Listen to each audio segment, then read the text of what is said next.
produce on that exam. So I just thought it was important to bring Allie to you as an opportunity to just celebrate her incredible work. Well, congratulations.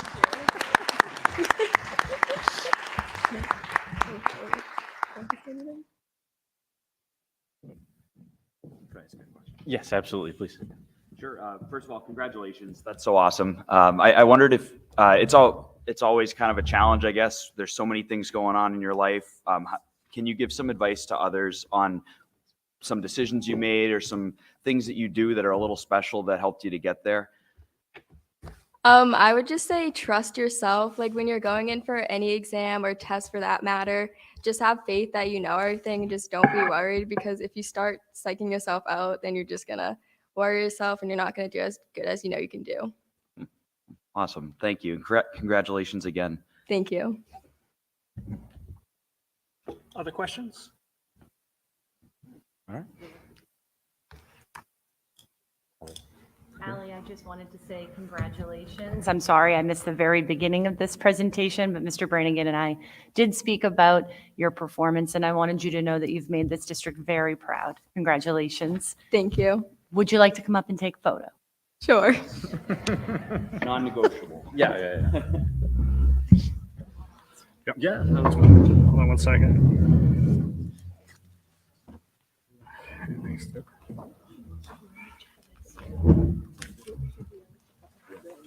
Go over, I'll be right there. Thank you.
I have another student.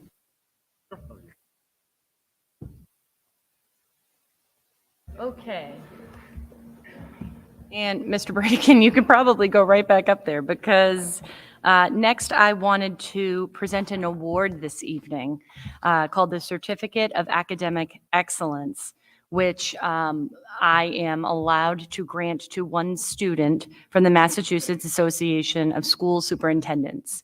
I received this notice shortly after I began my post in July, and it's a certificate of academic excellence, and I want to tell you a little bit about the criteria for selection for this award. There has to be a 3-year cumulative average. This is what goes into who gets selected, the rank in class, personal selection by the superintendent, and there's leeway for the superintendent among the top 5% in terms of who gets selected. And then how many awards you get to designate depends on the size of your district. And so for our district, we were granted one certificate, which means we are selecting only one student. Okay. What else do I want to tell you about this award? It's also given in the fall so that it would not be competing with the great number of traditional graduation awards given each spring, and so that the recipient may use the receipt of this award in a college admission portfolio. Okay, so after speaking with Mr. Brannigan at length, because as I told you, this was July of 2022, together we talked about Braden Borromeo.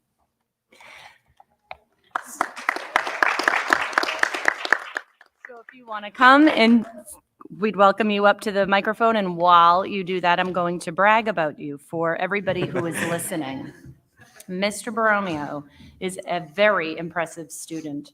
He has taken 5 advanced placement courses already. He's earned a certificate for Project Lead the Way for his participation in biomedical science. He's part of the National Honor Society, and also he's a part of honor societies for English, math, history, science, and world language. So there is seriously nothing this brain cannot accomplish. That is every domain of the brain. He is an AP Scholar as recognized by the College Board. Now, by definition, an AP Scholar has to achieve a passing score on 3 or more AP exams. So this is not a student that merely sat for and completed the exams, but participated and achieved scores of excellence on those exams. And there is much more about this student, as I have learned. He was an orientation leader for our Start Strong program for incoming freshmen, which tells you a little bit about how invested this student is in our community. This is a member of our Best Buddies group, which tells you about his perceptions about inclusion. This is a student who's done not just JV, but varsity level volleyball, which means this is a well-rounded student. He's also a member of student council and on the e-board, the executive board, and serves as its secretary. Last but not least, my favorite part is that this is a student who also has gainful employment and works at a retail store. So quite honestly, there is nothing this student cannot accomplish. So I wanted to congratulate you tonight, Braden, present you with this award. And I definitely want to take your picture too. But I thought I would give you the opportunity to say anything you wanted to say. Thank you very much for really holding a beacon as to how to represent your school district. I just want to start by saying thank you so much, Mrs. Lyons, for giving me this opportunity and nominating me and selecting me for this award. And I think that if I were to say anything here today, I think that the most important message and takeaway by me getting this award is that it really pays off to, become included in the community and really outreach yourself and get yourself out there. Because, I can remember, being a freshman coming here and being so nervous and being timid and all. But now, as a senior looking back, I can really, truly see that I have no regrets, and I'm really grateful for this opportunity. Braden, thank you so much. Before you come up, I have just one question. We have lots of young students who look up to our high school students. I hope they watch this meeting, but sometimes they don't. But let's assume they're watching for sake of argument. If you are a 4th grader or a 7th grader or a 2nd grader and watching you tonight receive an award like this, what advice would you have for our youngest students here in the district? I think the best piece of advice I could probably give is to just stay motivated and really find something that interests you and something that you're very passionate about and just stick to it. Excellent. Come on up.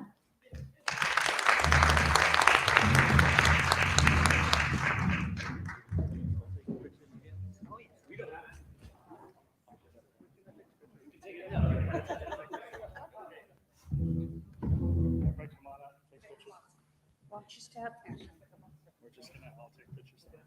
It's on the whole meeting, just I'll take the pictures on there.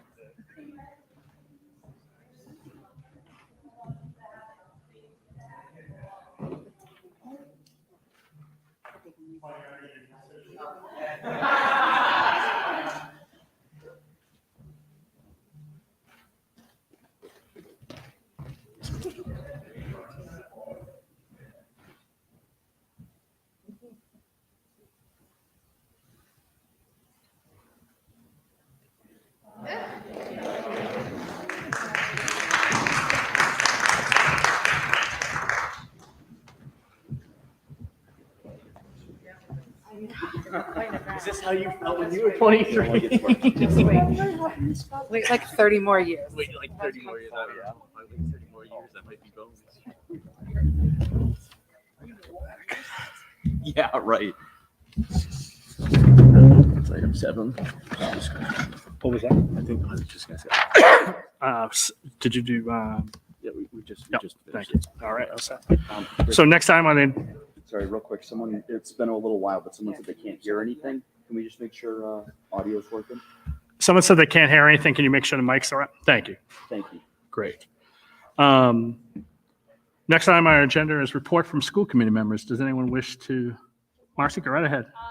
I just wanted to make the community aware that the MMC midget team competed in the Super Bowl over the last weekend, and they actually won. And they are actually a hardworking group of 7th and 8th graders. Most of them are members of our middle school.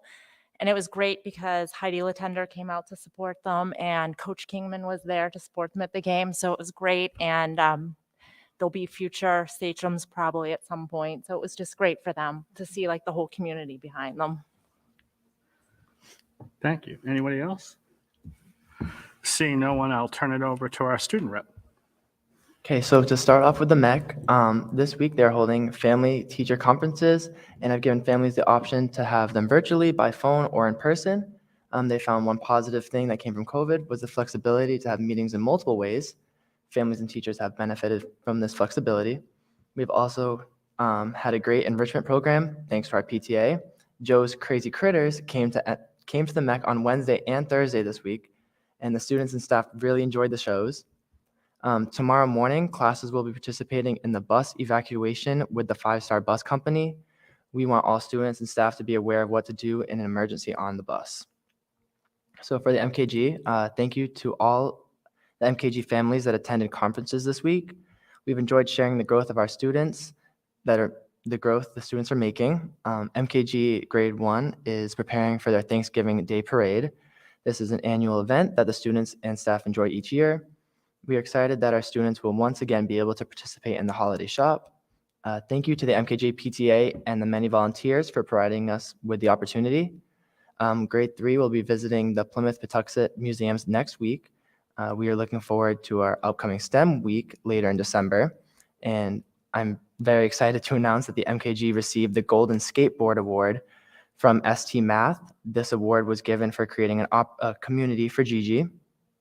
And we are thrilled that many other schools around Massachusetts will be using the idea that Miss Russell and Miss Hilton created to engage our students in ST Math. Everyone at MKG would like to wish everybody in the Middleborough community a happy Thanksgiving. For the HBB, things have been busy at the HBB. We recently held our HBB Big Blast, which was a huge success. We had a great turnout, and the kids had a great time wearing costumes and with all the fun events. Thank you to the parent and teacher volunteers who worked so hard to put on such an amazing event. Third graders recently went on a trip to Plymouth Patuxent, and they really enjoyed getting to learn all about the Pilgrims and the Wampanoag tribe. The building has been busy this week with all the parents visiting for parent-teacher conferences, and we really look forward to the STEM week and the return of the Playful Engineers. And we have a few new events in the store this year, including a visit from Mad Science. For the middle school, Nichols Middle School just started a chess club on every other Wednesday after school with Miss Foley and Mr. Leonard. The school musical Annie rehearsals are underway, and the musical production will take place on January 27th and the 28th. The Builders Club held 3 dances in late October, and they were a huge success. And then the next GSA meeting will be held on Tuesday, November 22nd. Now for the MHS, we want to say congratulations to all the sports teams this year. Everyone's hard work and determination does not go unnoticed, and a job well done to each one of your seasons. A job well done to our unified basketball team who played in the Unified Jamboree Thursday. We are so proud of you and all that you've accomplished this season. A note of thanks and congratulations to Monique Hanna, Maddie Silva, Anna Dufresne, Izzy Mosley, Zane Morrison, Ava Dufilli, and Danica Yavorski for their incredible workshop and presentation for the faculty and staff from across the school district on implicit bias. Your workshop was powerful, meaningful, and truly student-led, so job well done. I want to say thank you to the student council for hosting an outstanding induction ceremony on Wednesday evening. Close to 200 members of the student council were inducted as they made their commitment of making our school even better. Speech and theater workshops production of She Kills Monsters will be hitting the stage on Friday, November 18th, and Saturday, November 19th at 7 p.m. Come see the show and support your peers, and the tickets are $15 a piece. And finally, the Powder Puff game will be held on Tuesday, November 22nd at 6 p.m. in the MHS auditorium. Thank you, sir. Before we go on, I guess the most important question I have is, how are you doing? I'm doing a lot better. Excellent. I'm doing a lot better now. A lot better. Excellent. So, Does anyone else have any other questions for Nathan? Nathan, thank you. I appreciate thank it. you. Tonight, the co-presidents are not going to be here, so with that, I'll turn it over to the superintendent's report. Thank you, Mr. Chair. Thank you, school committee. I would like to start with the Youth Risk Behavior Survey and invite Caitlin McSweeney up to the table to present out on the results. For those of you watching at home, you would remember Ms. McSweeney. She came last spring to talk about the launching of this survey. I am proud to tell you she is now an employee of the Middleborough Public Schools in a new position as a mental health liaison for all 5 buildings. New position, old face in the sense that we've seen her before. She actually presented out on this same survey last school year. This survey was conducted last school year, and tonight she'll be presenting her results, or the results from that survey. So with that, Ms. McSweeney, welcome. Good evening. Thank you for the introduction. As Ms. Lyons stated, I'm going to be going through the results from last year's survey. So to get us started, the planning and implementation, this was an online survey done in May of this last school year. And at the high school, it was done in block 1, and at the Nichols during the extension block, there was a passive consent form. The questions were shared with parents, and we had 2 parents opt out at the high school and 3 at the Nichols. So overall, a lot of opting into the survey itself. An overview of the survey. So we had 669 surveys completed, which is 49% of the total students in the grades. At the middle school, we had 119 students take the survey. In 7th grade, we had 164. In 8th grade, we had 104 students. So overall, we had pretty good representation from the middle school. And then looking at the high school, 118 at 9th grade, 98 at 11th grade, and 66 at 12th grade. So when you look at the percentage by grade, that's on the right side of the slide. So at the high school, it was a little bit lower representation, around 50% at 9th and 11th, and then it dropped to 32% at the high school. Also, considering this was done in May, could have something to do with the low engagement from seniors last year. So going through the questions, at the middle school level, the question is, during the past 30 days, how many times did you use the following substances? It goes through alcohol, cigarettes, vaping, marijuana, and prescription drugs. So overall, few students in 6th through 8th grade used any of the substances listed. Vaping was reported being used the most at 6% of 7th grade responders, reporting vaping at least once in the past 30 days. The previous school year survey found similar results, with vaping being the most used substance by 3% of the 7th grade respondents last year. So looking at this, you can see that vaping is particularly on the higher end, and now 7th graders who are now 8th graders in that 6% range, and still a little bit lower on the other substances, but reported substance use in the past 30 days overall. And then at the high school level, same question, and it goes through each substance here, and you can see the varied responses between 9th, 11th, and 12th grade.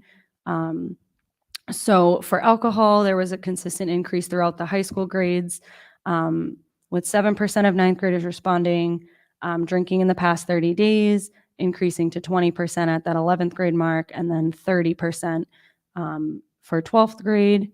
And then marijuana was another one that was a steady increase from last year. So it experienced an increase from 10% to 15%, and then to 27% for 12th graders.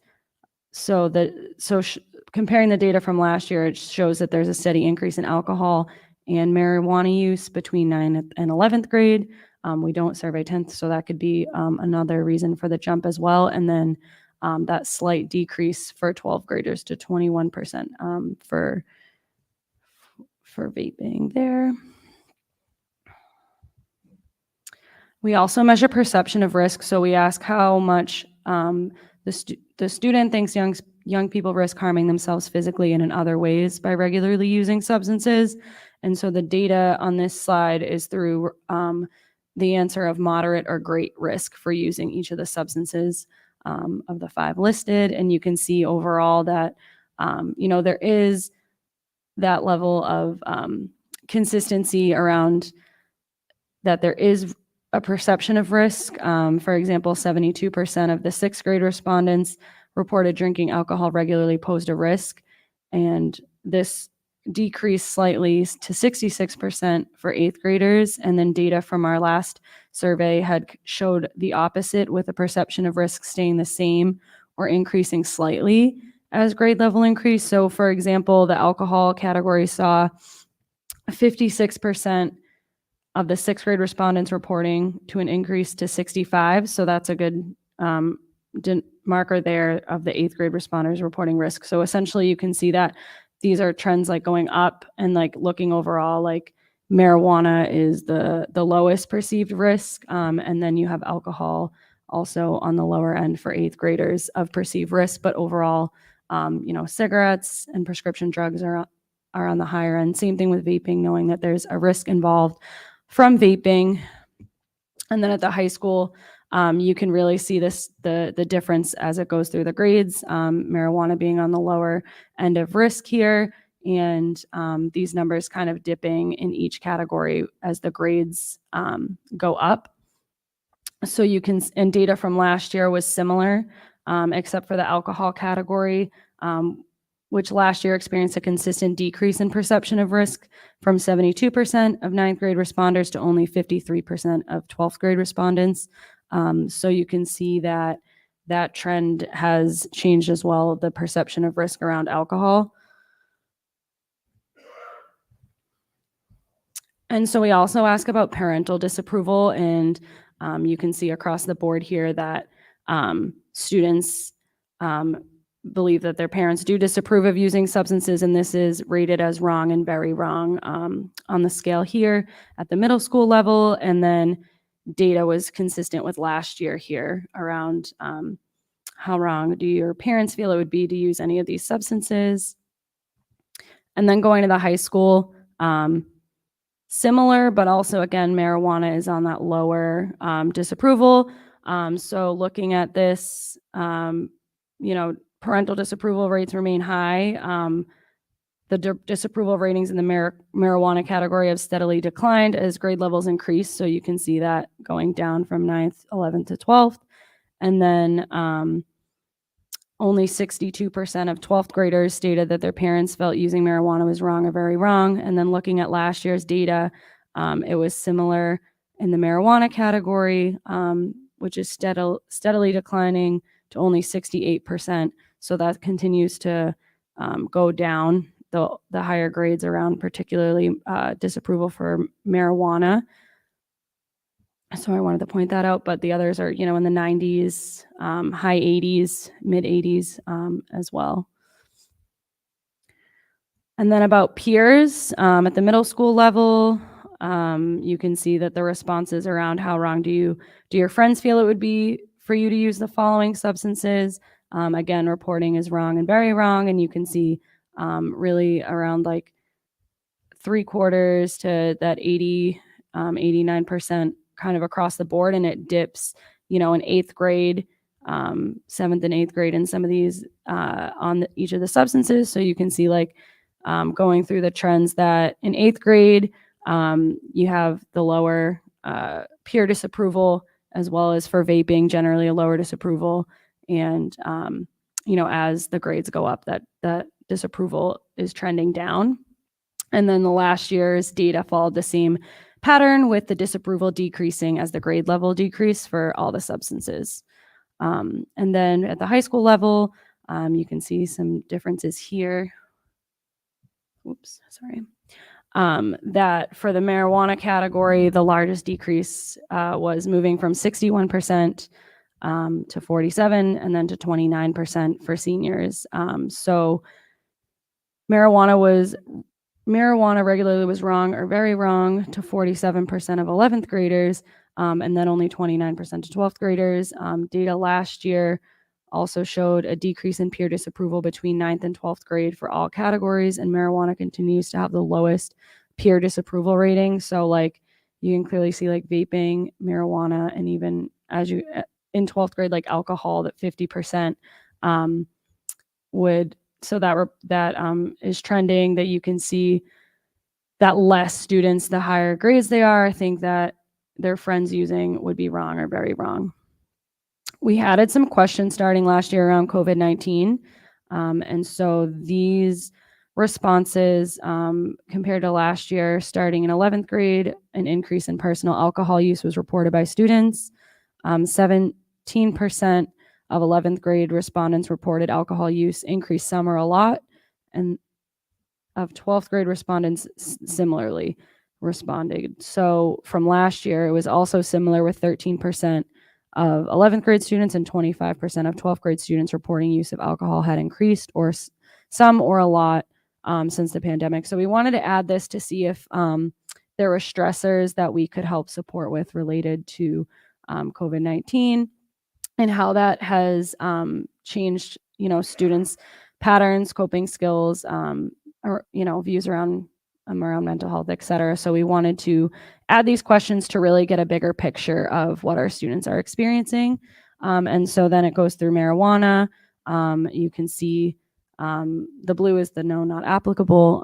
And this questions how much has personal use of marijuana increased since the start of the pandemic. And you can see that some of these numbers here continue, like the higher the grade, the more the more marijuana use they've had. So looking at this, you can see, starting at 9th grade, some marijuana use, and then going into 11th grade, same thing, some or a lot, and then 12th grade, that's even higher at some or a lot of increased marijuana use due to COVID. And then the other question is peer use of alcohol. So friends' use of alcohol. You can see through each grade that the no or not applicable goes down steadily for each grade, and then the some or a lot is kind of rising each grade too. So the peer use, you can see that more of their peers, the higher the grade level goes, that they're using alcohol some or a lot more during the pandemic. And then for marijuana peer use, similarly. So it goes down on the no and not applicable, and then the trend upwards for some or a lot of marijuana use. And looking at that data from last year was also similar, with a reported increase in peer use of marijuana beginning with 7th grade respondents, increasing to 46% of the 12th grade respondents. So you can see that the summer a lot has really gone high. And looking at this is 46% of 12th graders said they increased their use some or a lot. So I think that's worthy to note there. So overall trends. So looking at the trends, there's more use of alcohol than vaping, but they're looking at peer disapproval. Vaping's more accepted. Cigarettes and misuse of prescription drugs aren't a huge concern in comparison, and substance use continues to increase as grade levels increase.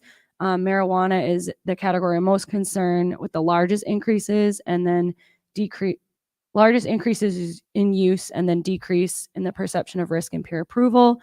So last year I was asked if we had any recommendations. So I worked with the research team and we put together some recommendations based on the last few years of this survey. So looking overall, the total numbers of surveys submitted was down. The first year we did it was in March. Around March, we had planned to do it in March in 2022, but some things had come up and kind of gotten in the way. So it ended up being done in May. So I think that could also be something to consider about the survey, and also thinking about maybe moving the survey to the fall to get more engagement moving forward. And so between the total number of surveys being 19% down and only 32% of the 12th graders, that was a recommendation. And then an additional benefit of doing this survey in the fall could be that we can work with students prior to graduation to have more data and work with them earlier on. Because when we do it in the spring and the later in the year, we don't get the survey till the summer. And then the students, like the 12th graders, have already graduated. Or if they're going to a different high school, we might not have a touch point with that, 8th grader that next year. That is all I have to present.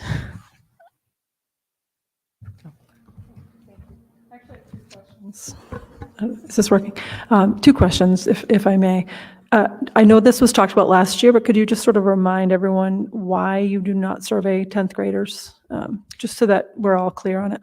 Yeah, so this survey is done through a grant through the state, and they require certain grades to participate. And 10th grade hasn't been one that they typically engage. Also, I think 10th grade is one where the state typically does its own larger youth risk behavior survey, and those schools are selected each year. So like last year when we did this survey, I also worked in Carver, and their 10th graders did the extensive youth risk behavior survey. It's like over 100 questions. So that's why we keep 10th graders off of that in case, the year that your school selected, they're not doing a double survey. Sure, great, thank you. And if I may, one more. Data-driven. So do you and Mr. Avitabile work together? Do you come up with okay, this is what we got, this is the trends, this is what we're recommending, and then come up with programs? Is that so? Just talk to me about a little bit about that if you could. Yeah, I think that is definitely a goal, to be able to have these data trends. This is the second year in a row we've gotten this survey completed with results. So being able to look at the trends and see what the needs are of our students in real time and be able to support them, particularly through the substance use lens and mental health lens. Definitely that's something we want to be able to do. It is, I think, just in its starting phases, but more to come hopefully on that. Great, thank you. Mr. Oakley, go ahead. Following up on what Teresa had said about, what to do with this. Are there examples out there of districts? Well, first of all, do we know how our data compares with other communities? So this survey is done in a handful of schools in Plymouth County. So there could be a way to look at the aggregate between between the school districts that take it through the Kelly Research Associates. That's something I could request if we wanted to have access to that data. Definitely. Sure. And Mr. Chair, just to follow up on that, that would be great, because I think it is really important for us to know, are we underperforming, overperforming versus other communities? I mean, in the long run, I don't know that it matters too much, because I think the science is pretty clear that alcohol and marijuana in growing minds is not good. I have Wi-Fi now, so I just found on the CDC website, I mean, this is the scariest thing that you can read. This is underage alcohol, changes in brain development that may have lifelong effects. So obviously we all have a role in trying to figure out how to represent that lifelong effect to kids. But I think like I said, like what Teresa said, figuring out something to do about this now. And what is our role as a school district? Maybe this is more Ms. Lyons' question as well. Intervention programs, is that something that school districts do?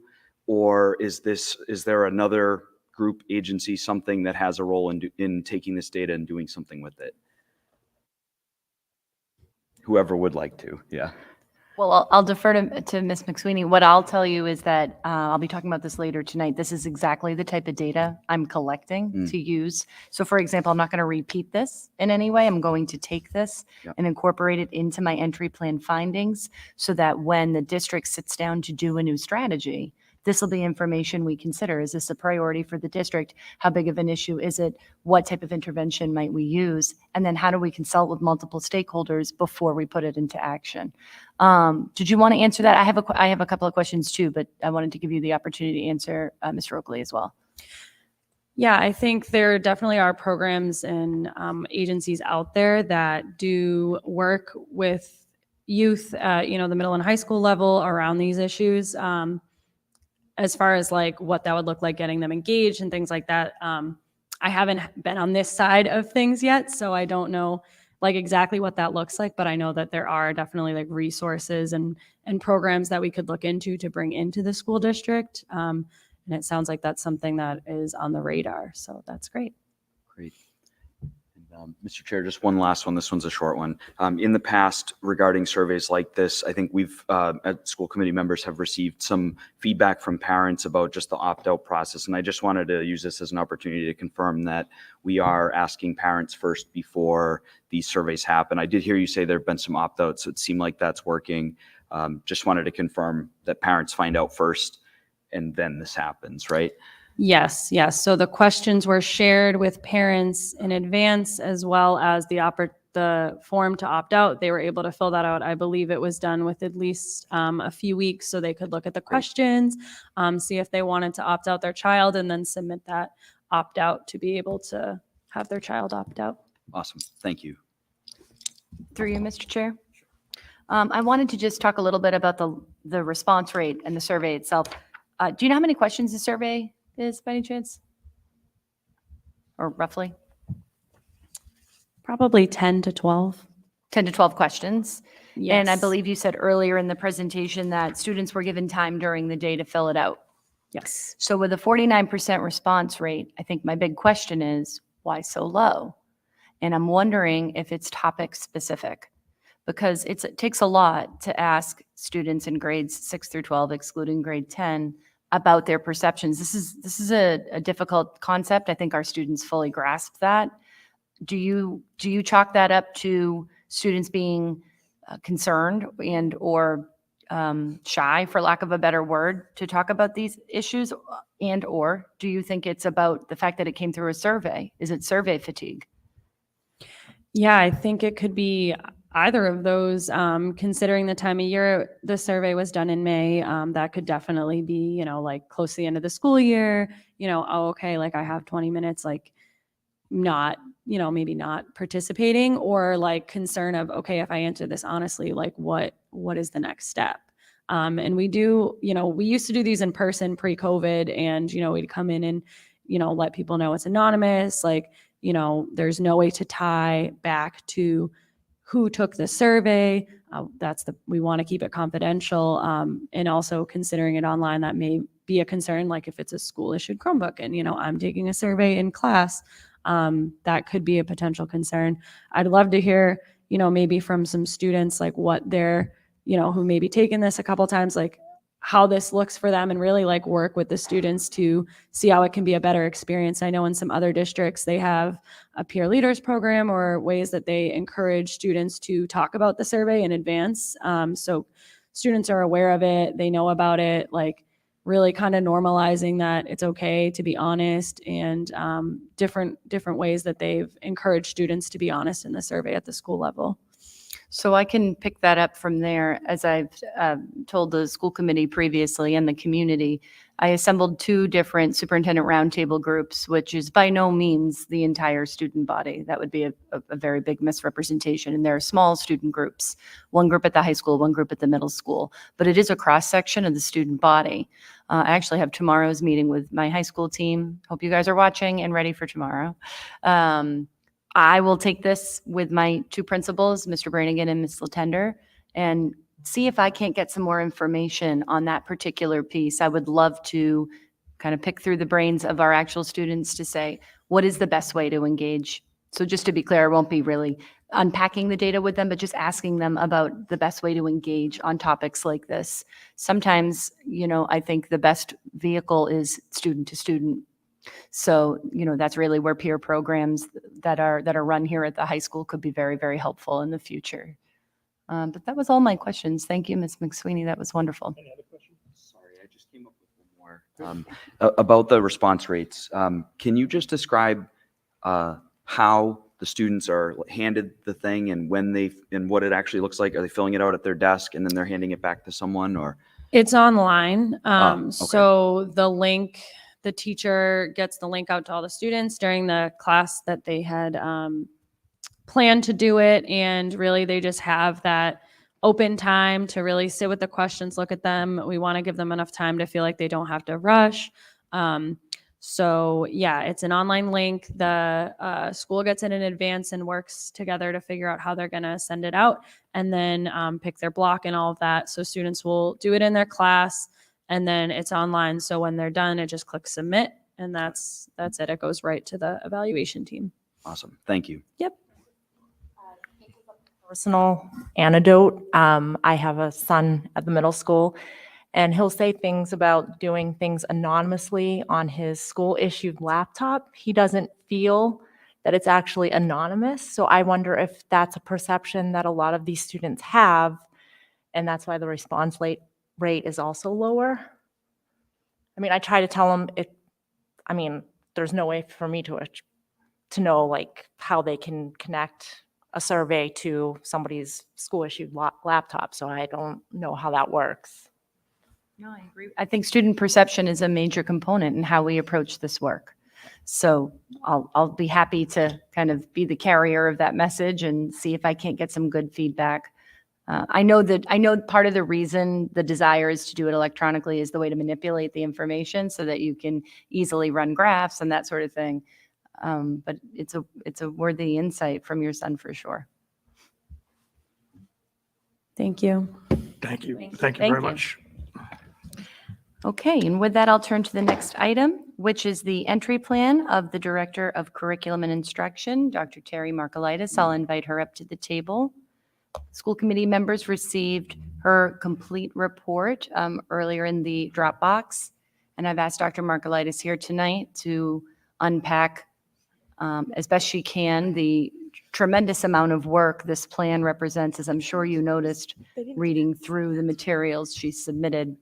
This material is very dense, and she and I have worked together on how to best present this information because it can be complicated and include jargon that's not always easy to follow.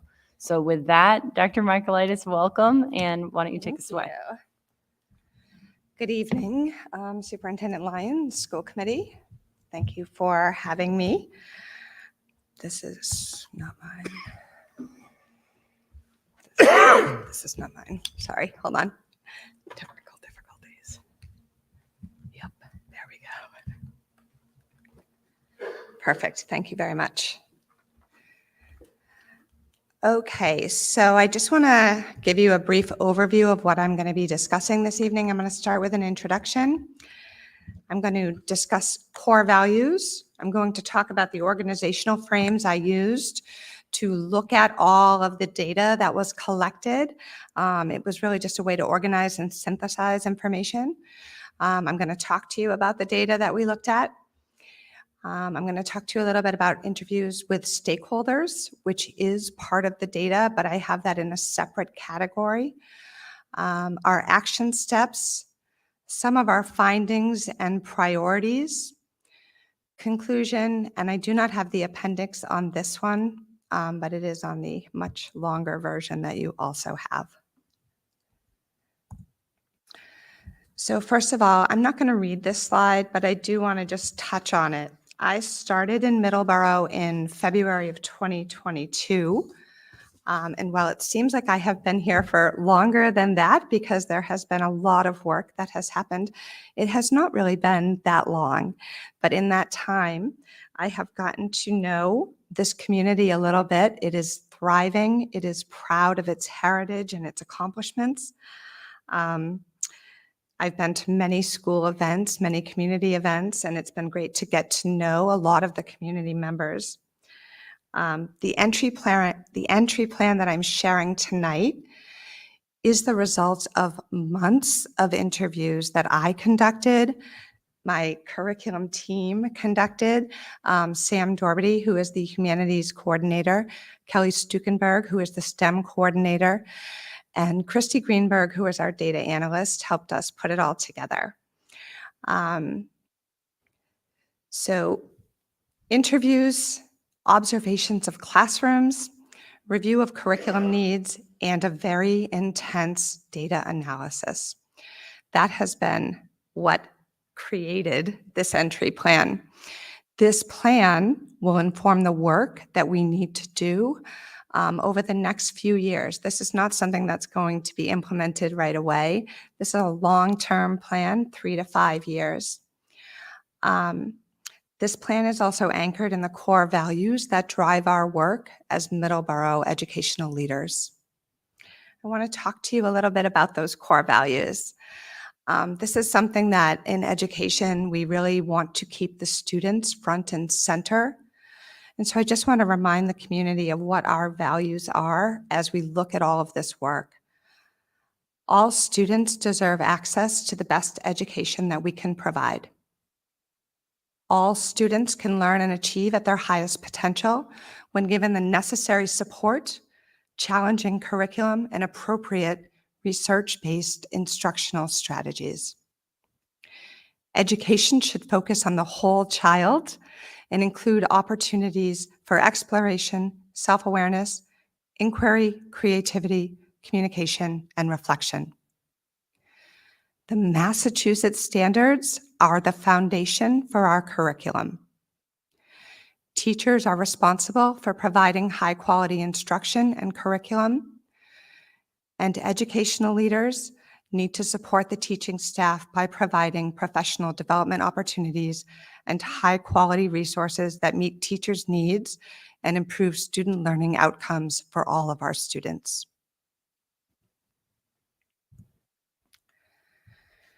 So as I mentioned, I used Bowman and Deal's organizational frames, and I'm not going to go too deeply into this because this is jargon.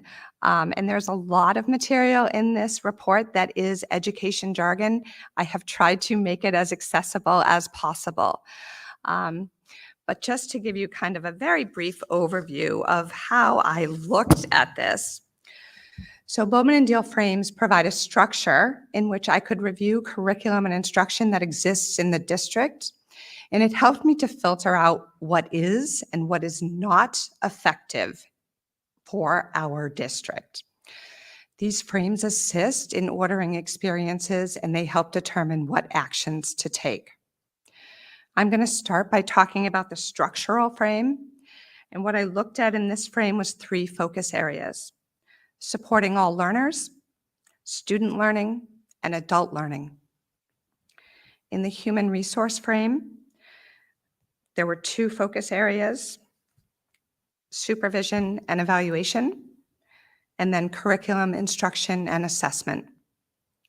In the political frame, there were 3 focus areas. Those were the decision-making process. I just developed an accent there. I don't know what happened. Content resource allocation, and curriculum budget. And then the last frame is the symbolic frame. And here I looked at trust and symbolic institutions.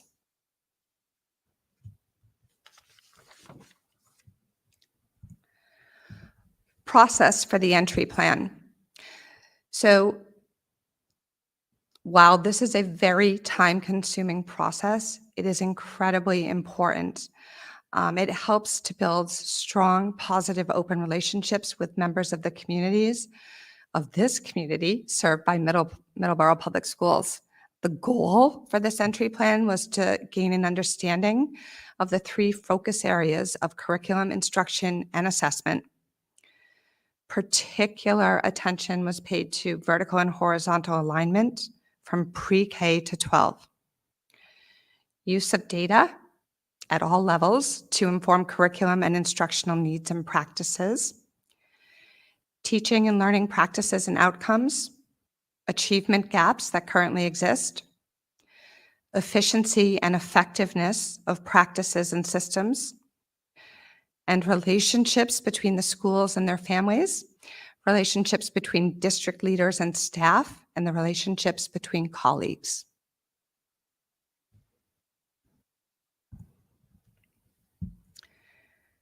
The data that inform this work to really kind of dig deeper into this: interviews with stakeholders. Myself and my team spoke to over 200 people. It was a very time-consuming process, but it was worth it. We learned so much about Middleborough and Middleborough Public Schools. We also looked at the district strategic plan and the school improvement plans. Of course, we looked at MCAS results. We also looked at SAT, PSATs, ACTs, AP tests, and reports from NEASC. We looked at homegrown common assessments and writing prompts.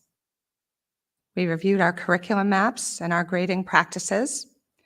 We also looked at our programs of study. Classroom resources and inventories were delved into. We looked at our budget with the help of Sarah, thank you, and mass evaluation regulations. We also reviewed our evaluation rubrics and reports, and we looked at attendance and discipline records, to name a few. Interviews with stakeholders, which includes a few members of the school committee that are sitting up there, and so thank you for that. We also interviewed all of the district leaders and many, many teachers, parents, and students. These questions were asked during meetings, forums, one-on-one, and individual conversations that happened over time. I wanted to give you the actual questions we asked so that you could see they were very open-ended. We were not trying to guide responses in any way. We really wanted to get what people were thinking about when we asked them these questions. So for school-based community members, we asked them 3 to 4 questions. It really depended on the path the first 3 questions took, whether or not we got to the 4th one. What would you like us to know about your school? What would you like us to know about the district? As you look ahead to the coming year and the leadership transition, what are your hopes? And then are there specific ways we can support your work and growth? The interview questions we ask for non-school-based community members are pretty similar, but please fill me in about your roles and responsibilities or your connection to the district. What do you see as the strengths of Middleborough Public Schools? And what do you see as the areas that we need to work on?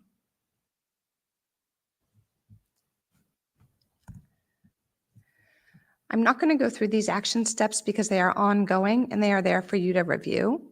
But please know that this work began with an implementation of a curriculum cycle. And what that allowed us to do and hit the ground running with in September 22 was to begin our math curriculum review. We are well on our way. It is being led by Kelly Stukenberg. We have our steering committee in place.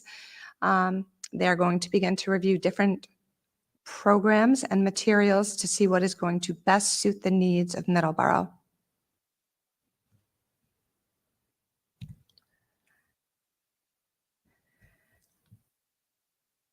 So I want to talk to you a little bit about the structural frames. This is the heaviest part of this because it's talking about the learning that happens in the district. This is really where the work that we do comes in. So this first category, supporting all learners to be college and career ready. Some of our observations, and I want you to know that these are just some of our observations. We have so much data that we had to filter through. We tried to really bring forth the things that we see over and over again. So, observations, simply observations. Opportunities to address struggling students in schools have been pursued by the district. The implementation of the programs, interventions, and/or supports have had some impact on student performance to date. Time for ongoing and effective planning, data analysis, and implementation of supports to meet student needs has been limited and inconsistent. This is a quote, and I think it is something that is worth reading. A great deal of data is being collected. I need to get better at using the data, looking at student work, and learning from student mistakes and misconceptions to adjust instructional practice. This is from a teacher who was saying, we have all this data, I just don't have the time to look at it and analyze it in the way I should. Students are tracked in mathematics beginning in 7th grade. The creation of an accelerated pathway to secondary mathematics courses has not demonstrated improved preparation for college and career. Nichols Middle School has teams to support academic performance, social and emotional learning, and a sense of belonging for students in grades 6 through 8. Literacy has been an intense focus at the elementary level.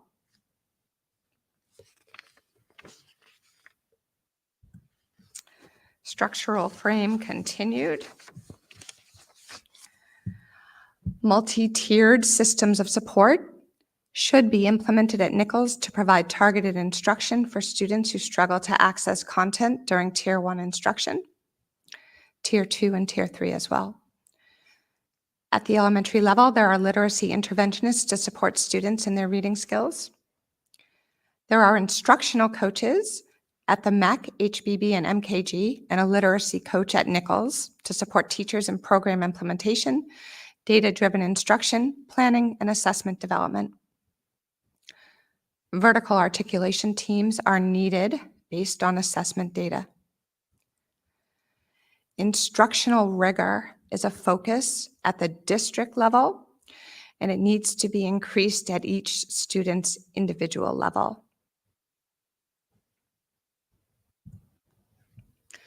Some of the promising practices under this umbrella that we found are data collection and review to support changes to instruction engagement of interventions to meet student needs happens consistently in pockets across the district. Structures and practices like PLCs, professional learning communities, provide some support of vertical alignment of standards-based curriculum. There is some integration of Tier 2 and 3 supports in grades K through 8. There are academic teams in middle grades and accelerated course pathways in secondary mathematics to provide a foundation for post-secondary calculus readiness. The second focus area that we looked at was evidence of student learning. We really focused on assessment and grading policy and practice. Observations. Primary schools have standard-based report cards. We have implemented, almost immediately after I got here, a screener for dyslexia.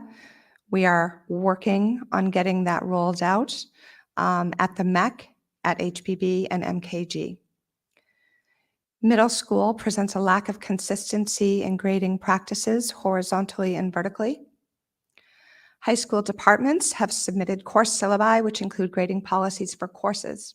However, there is a lack of consistency in these grading practices within courses taught by multiple instructors, between courses within a department, and across departments. Comparison of 9 through 12 quarter grades to mid-year assessment grades show great variability, and diagnostic testing and MCAS scores for students do not show significant correlation with student grades. Promising practices. So departments 9 through 12 collaborate to develop syllabi with common elements, district testing windows and online assessments for diagnostic testing support the collection and analysis of math and ELA content performance. Use of this data to adjust instruction is expected and encouraged. Structures to support targeted instruction in math and ELA are provided, and department PLCs, professional learning communities, exist where calibration of student work could take place. Structural frame continued. Time for adult learning. So this is really professional development. Observations. Professional learning communities. Meeting times are built into school schedules throughout the districts at all levels and provide opportunities for teachers and leaders to work together to review data and address the needs of students currently being served in their classrooms. Current practices do not realize all of the possibilities of a fully developed PLC practice at the department, school, and district levels. Professional learning communities and development of schedules and agendas were created without prioritization of curriculum and instructional needs. Several teachers shared that they are not scheduled to meet with a PLC of job-alike colleagues. Professional development days are built into the district's calendar to support adult growth and learning. The days are divided between the district and school sites for planning and session delivery purposes. Long-term planning to support coherence between professional learning sessions, teachers' student learning and professional goals, and the curriculum instruction and assessment work we seek to complete is limited.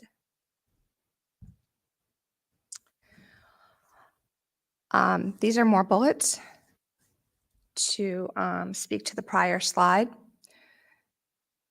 Really, this is feedback from people we interviewed. Challenging to provide building-based professional learning opportunities to support teachers to make better use of resources. Teachers want professional development for curriculum work with their entire departments. They would like to develop lessons, contribute to maps, and create common assessments tied to standards. Professional development needs to be continuous and not one and done. PD opportunities could be improved by supporting teachers to identify, implement, and reflect on instructional practices to meet the needs of their students. Provide professional learning opportunities that target instruction in specific content areas using appropriate technologies and resources, and addressing demonstrated areas of need. Simplify and limit the number of initiatives and focus on follow-through and learn to do it well. Support for teachers to develop and deliver standards-aligned lessons and assessments. Promising practices. PLCs are built into building-level schedules and support examination of student-level data and adjustment of curriculum and instructional practices to meet learning needs. Opportunities for continued professional learning and growth are provided in a shared mode by the district and building leadership. PD calendar provides time for adult learning monthly throughout the school year. Professional Development Council, consisting of district administrators and teachers, was created in 2022 and charged with the task of improving professional development throughout the district. Human resource frame. Again, just to remind you, this was divided into two focus areas, supervision and evaluation. I will speak to that now. Some of the observations are, there are clear expectation of alignment between student learning and professional goals, and the district plan and school improvement plans is present. So really talking about teachers' goals being aligned to school improvement plans and the district strategic plan. Support to develop and work towards goals which are SMART, which means specific, measurable, achievable, relevant, and time-bound, and likely to produce a student learning effect is limited. Action planning practice to meet goals is varied across the district. Lack of definition and differentiation between formative supervision cycle and educator evaluator requirements and responsibilities. Perception and tone of the evaluation process is often negative and punitive. Capacity to engage in formative supervision activities has been limited. Great variability in educator evaluation experience and practice exists across the district. Promising practices. The district will provide training and support for new administrators for the educator evaluation practices and requirements. And we are moving towards Google Docs and Aspen to provide a common platform for documenting educator progress toward goals and proficiency in the professional teaching standards. Curriculum instruction assessment development team. Inconsistent knowledge of content area standards and how to deliver lessons that teach the skills and knowledge students need to achieve proficiency. previous lack of oversight around program implementation and purchases. Some common assessments by content exists in some departments. Instructional coaches operate at the elementary level only, and instructional practices at the secondary level are highly traditional and focused on content delivery over student engagement. Promising practices. The director and coordinators collaborate with all stakeholders on the development of curriculum.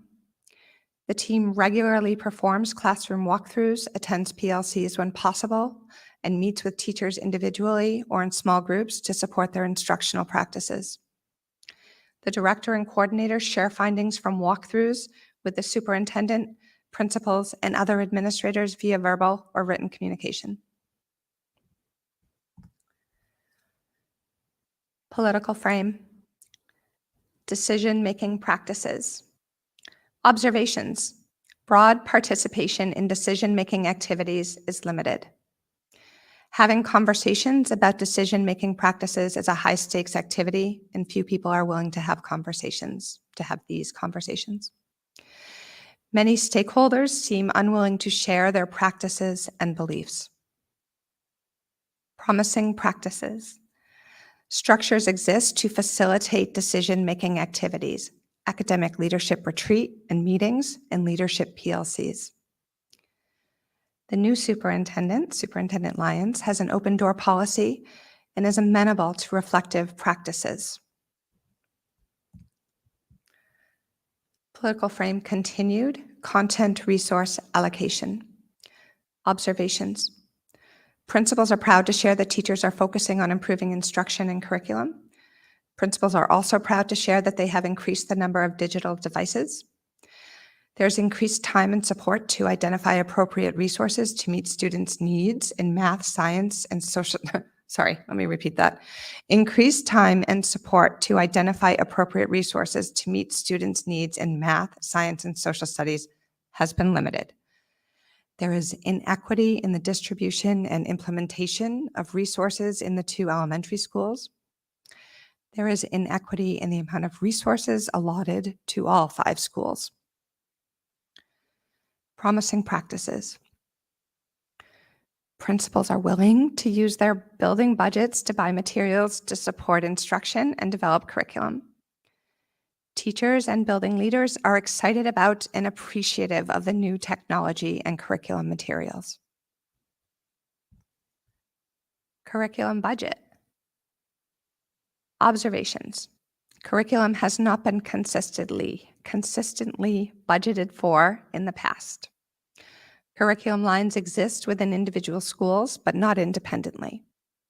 There is no clear amount of expenditures allotted for curriculum. There is no clear oversight over who receives and distributes curriculum materials. Promising practices. The Director of Business and Finance, Sarah Hickey, is fine-tuning practices to better meet the needs of the curriculum and instruction department. There's increased communication between building administrators and the curriculum and instruction department to prioritize needs. Symbolic frame, and this is the last one, so we're almost there. Trust, administration to staff and administration to administration. I really want to just stress here that the interviews with teachers were incredibly important in looking at this frame, and they were very open with me. Teachers feel there's a lack of communication and transparency between the district, the buildings, and building leaders and their classrooms. There's a lack of openness on the part of the teachers about instructional practices, used resources, and needs. Many teachers do not feel supported in their practice. Morale varies from building to building. Administrators at the building level often question the clarity of communication from the district administrators. Promising practices. All principals hold regular faculty meetings to communicate with staff. Superintendent holds open forums for staff and community members on a quarterly basis. The superintendent is developing structures to improve communication with staff and building leaders.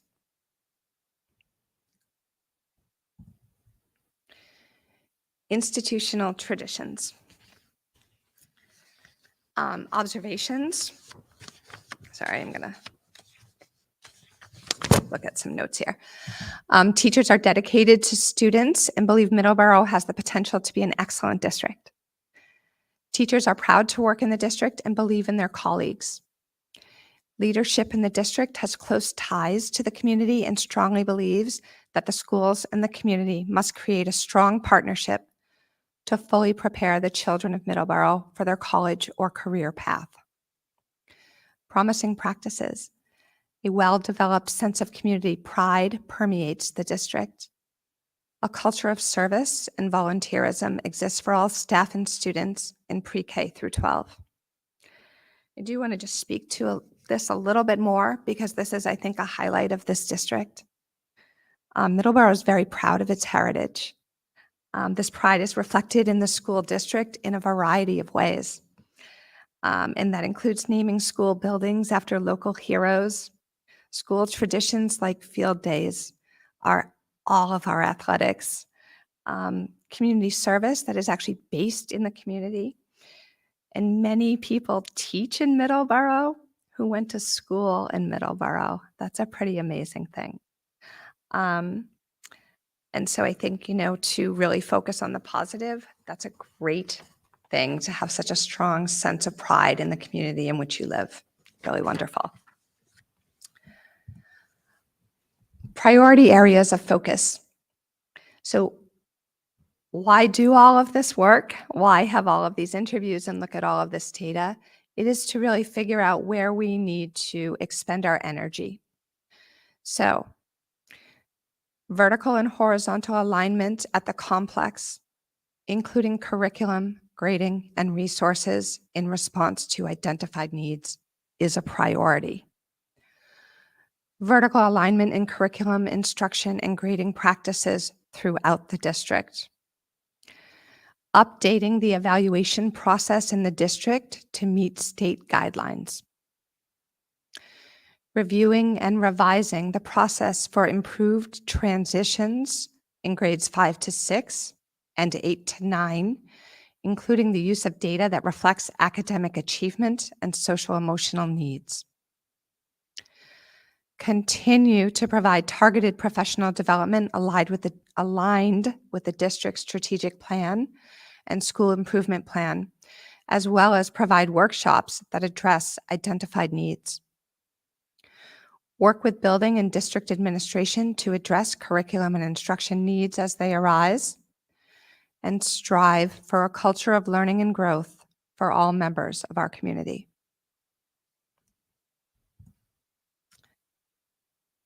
I'm not going to go through this list, but we do want to let you know the work that has been done, that has been started, and that will continue as we go through this year and beyond.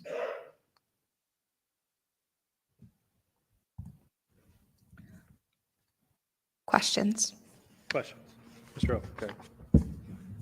O, Thank you so much. What you've described is an incredible amount of work in a relatively short amount of time that you've been here. When you first presented to us, I remember I asked you about something and we had a really great meeting, and the question was basically Fontes and Pinnell. And I was really impressed with your approach to that question. It wasn't a yes or no, it was we need to really understand what we're looking at here, and we need to have data collection in place so that we can actually determine what our weaknesses are before we can choose to move on or stay. And so I just wondered if you could, I did see several mentions in here, and there was even a link in there to another presentation where you also mentioned that you're actively thinking about this. I just wondered if you could give an update on kind of the spot that you're at in data collection and where you are in the process of potentially looking at another literacy framework. Sure. So there's many parts to that question. Sorry, I have a problem with No, that. that's okay. I just want to make sure that I address them all. Yeah.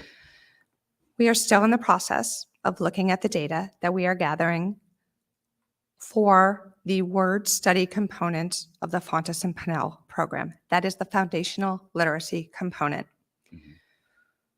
We know that we had some implementation struggles.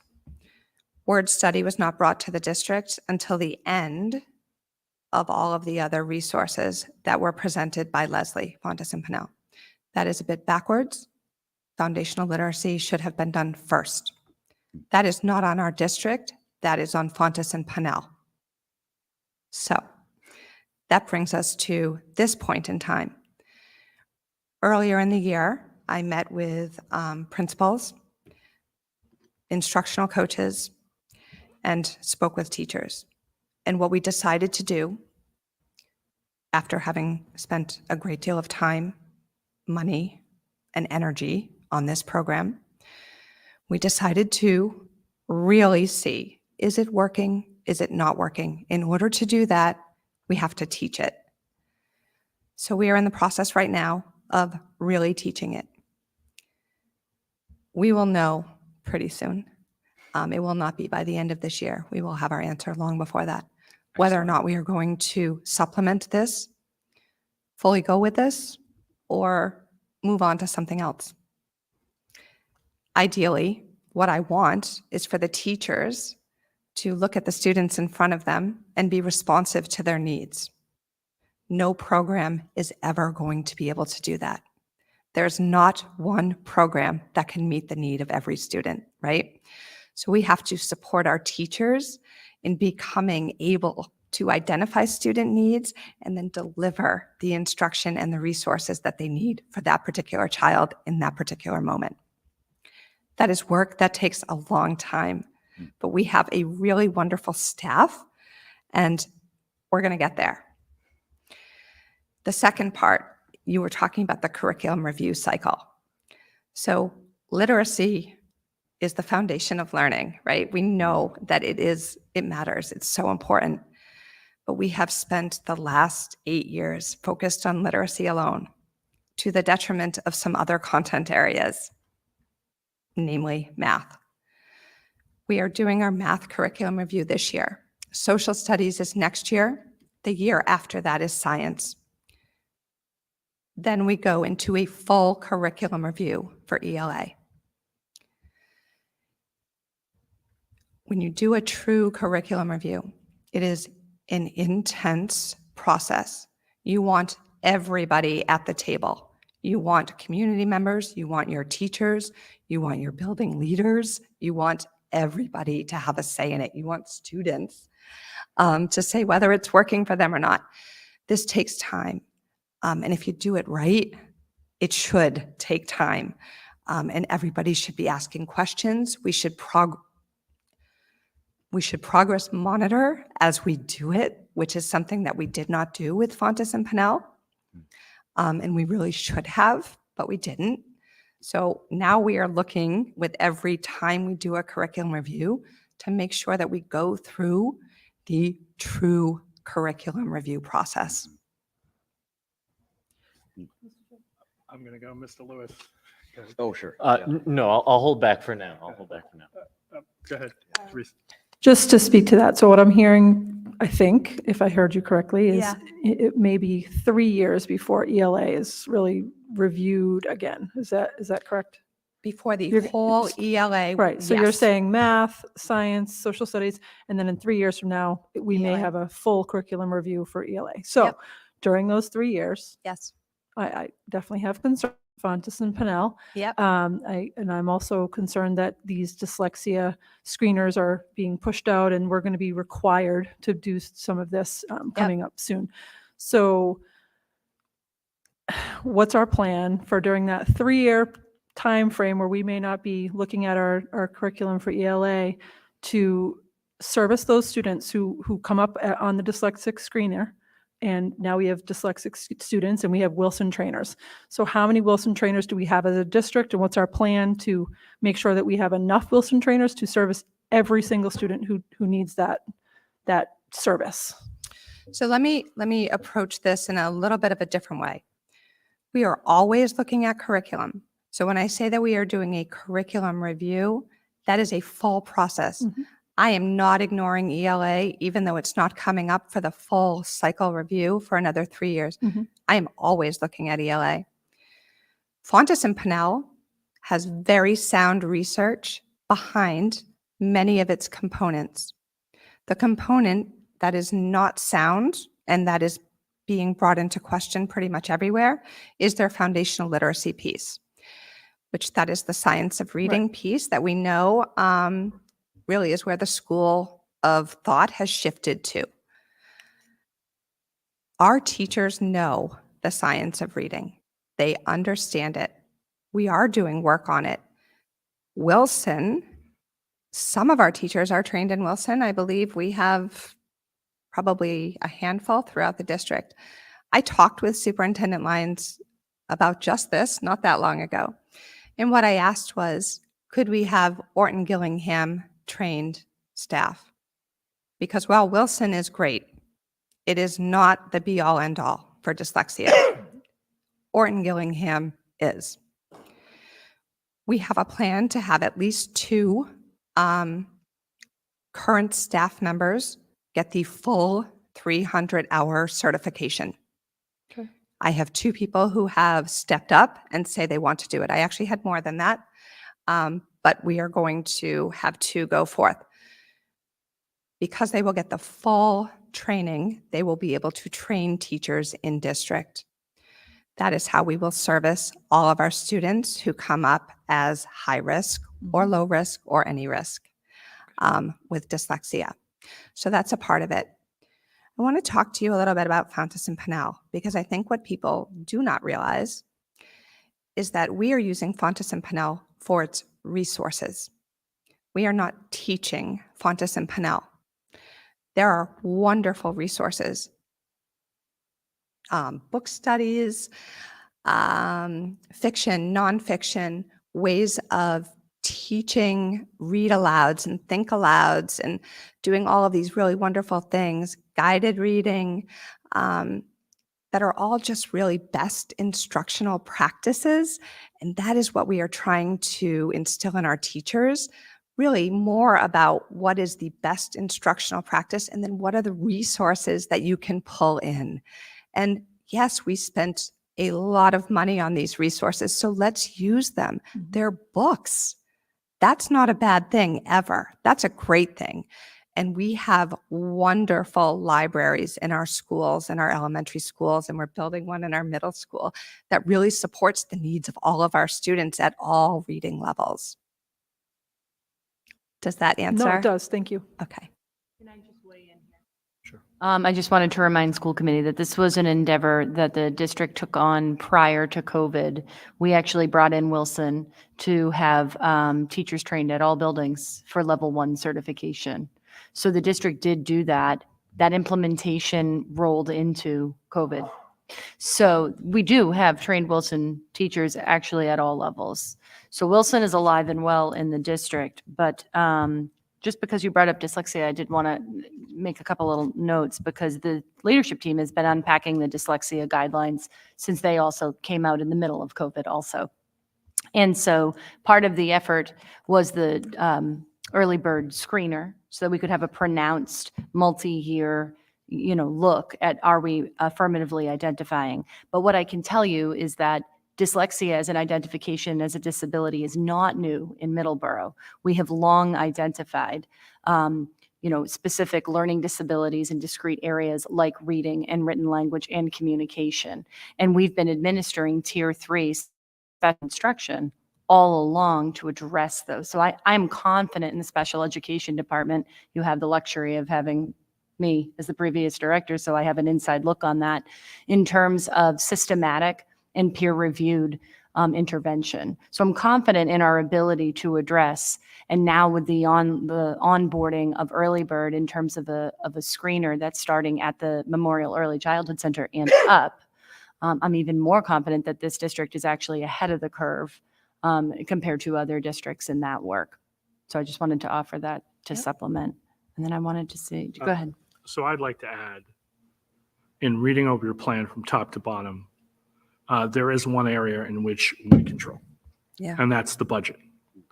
And so I would be in favor of moving line items that are curriculum-based in schools to the curriculum department.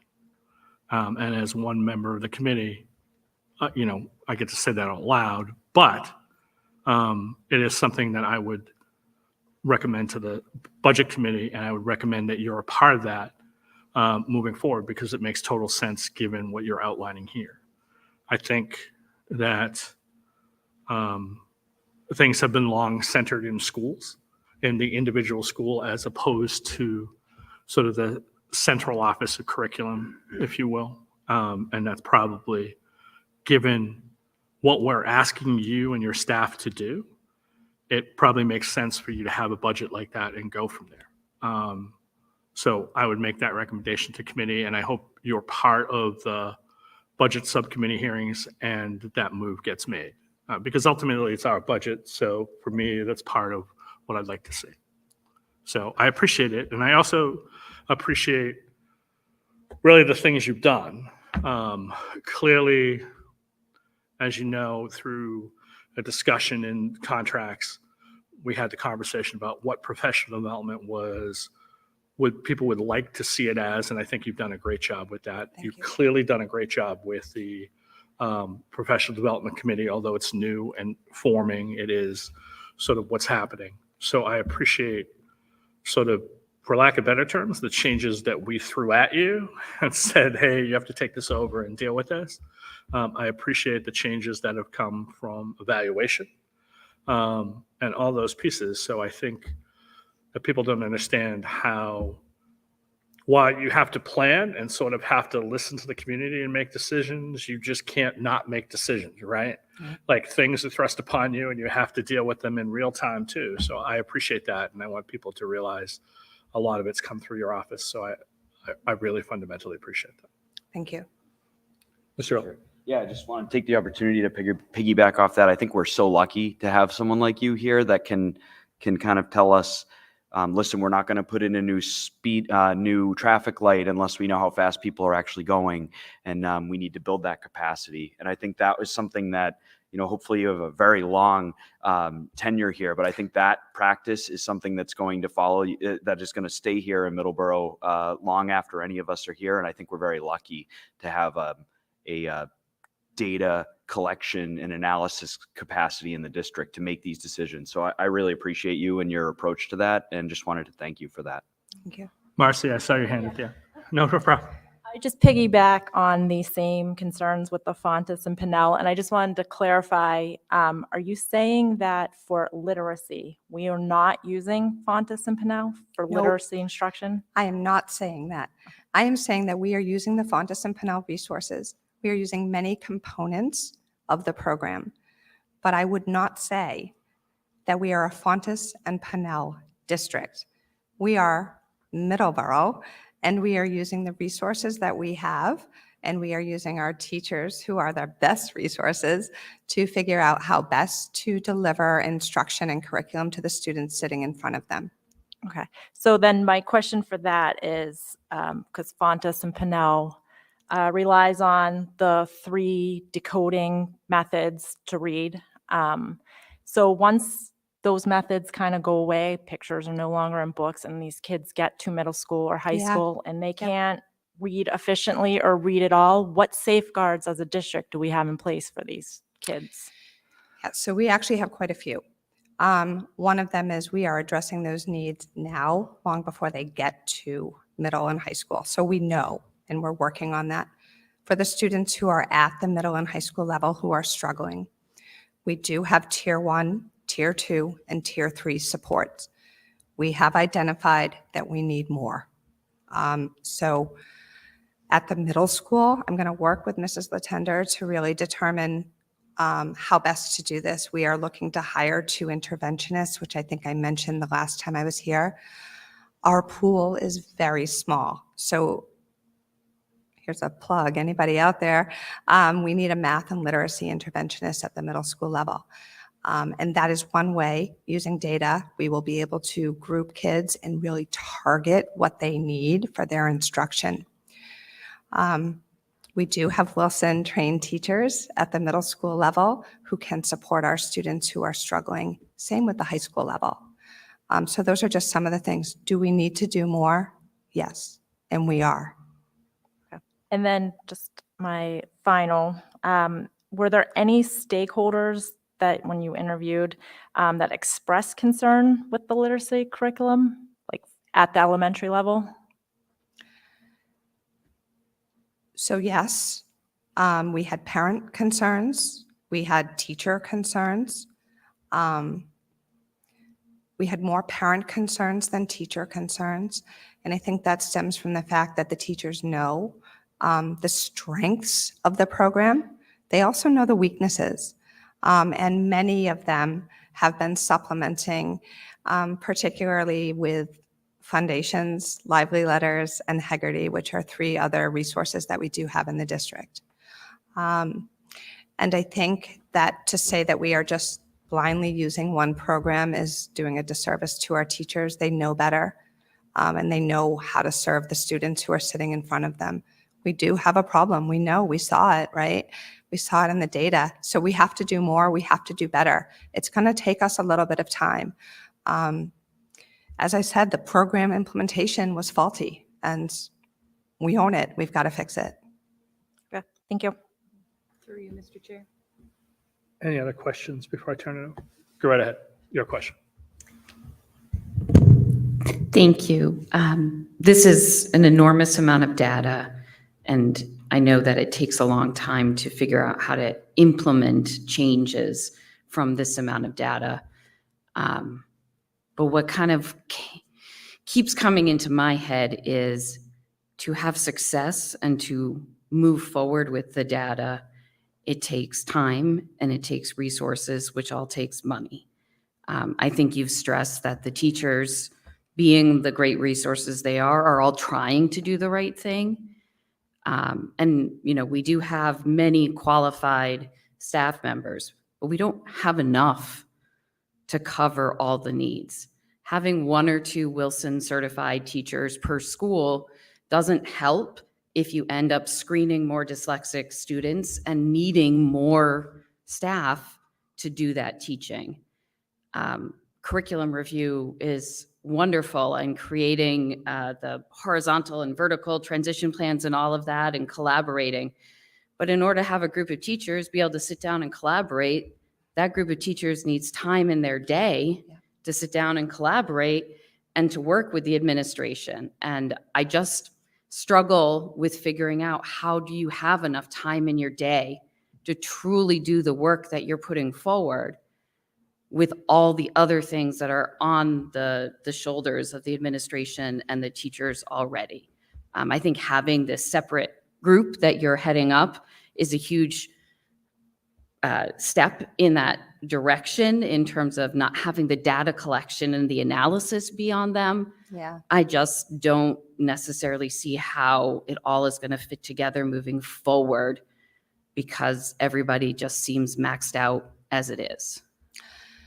So I'm just going to respond to that. I know you weren't really asking me specific questions, but really looking at some of the roadblocks that we have.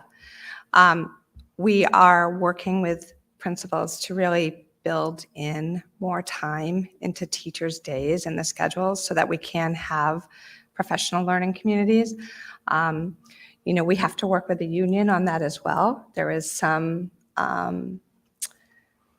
discrepancies between needs and what is actually happening. So we have to look at that and we have to make adjustments, and hopefully the union will come along with us on that one, because it's important and they've identified it's important as well. As far as staffing, we are understaffed for sure, but we are not alone. It is really hard right now to find qualified staff. It is not for lack of trying. We do know to get people certified for Orton Gillingham is going to be a big, heavy lift. And having 2 people who can train other people will help us tremendously. And I know so many teachers who are interested in really learning about that craft so that they can support the students in their classroom. So that's a part of that. This is an ongoing process, and the more that we can all work together to kind of problem solve, I think we're going to be able to get things done. It is hard, and teachers are absolutely strapped. We are trying to respect that, while at the same time acknowledging that we do have a responsibility and we have to move our district forward. Thank you. I think that kind of acknowledgement of it is important because we don't want to try to push something in and say, we did this because the data says we have to do this Yeah. without having the capacity to absorb it. And you know, one of the bullet points of minimizing initiatives so that you can focus on Yep. focus on more specifics and actually make huge strides in more focused areas, I think sometimes can have a larger benefit than spreading resources too thin. I agree, and it is something that our department is working on every day. Thank you. Yep.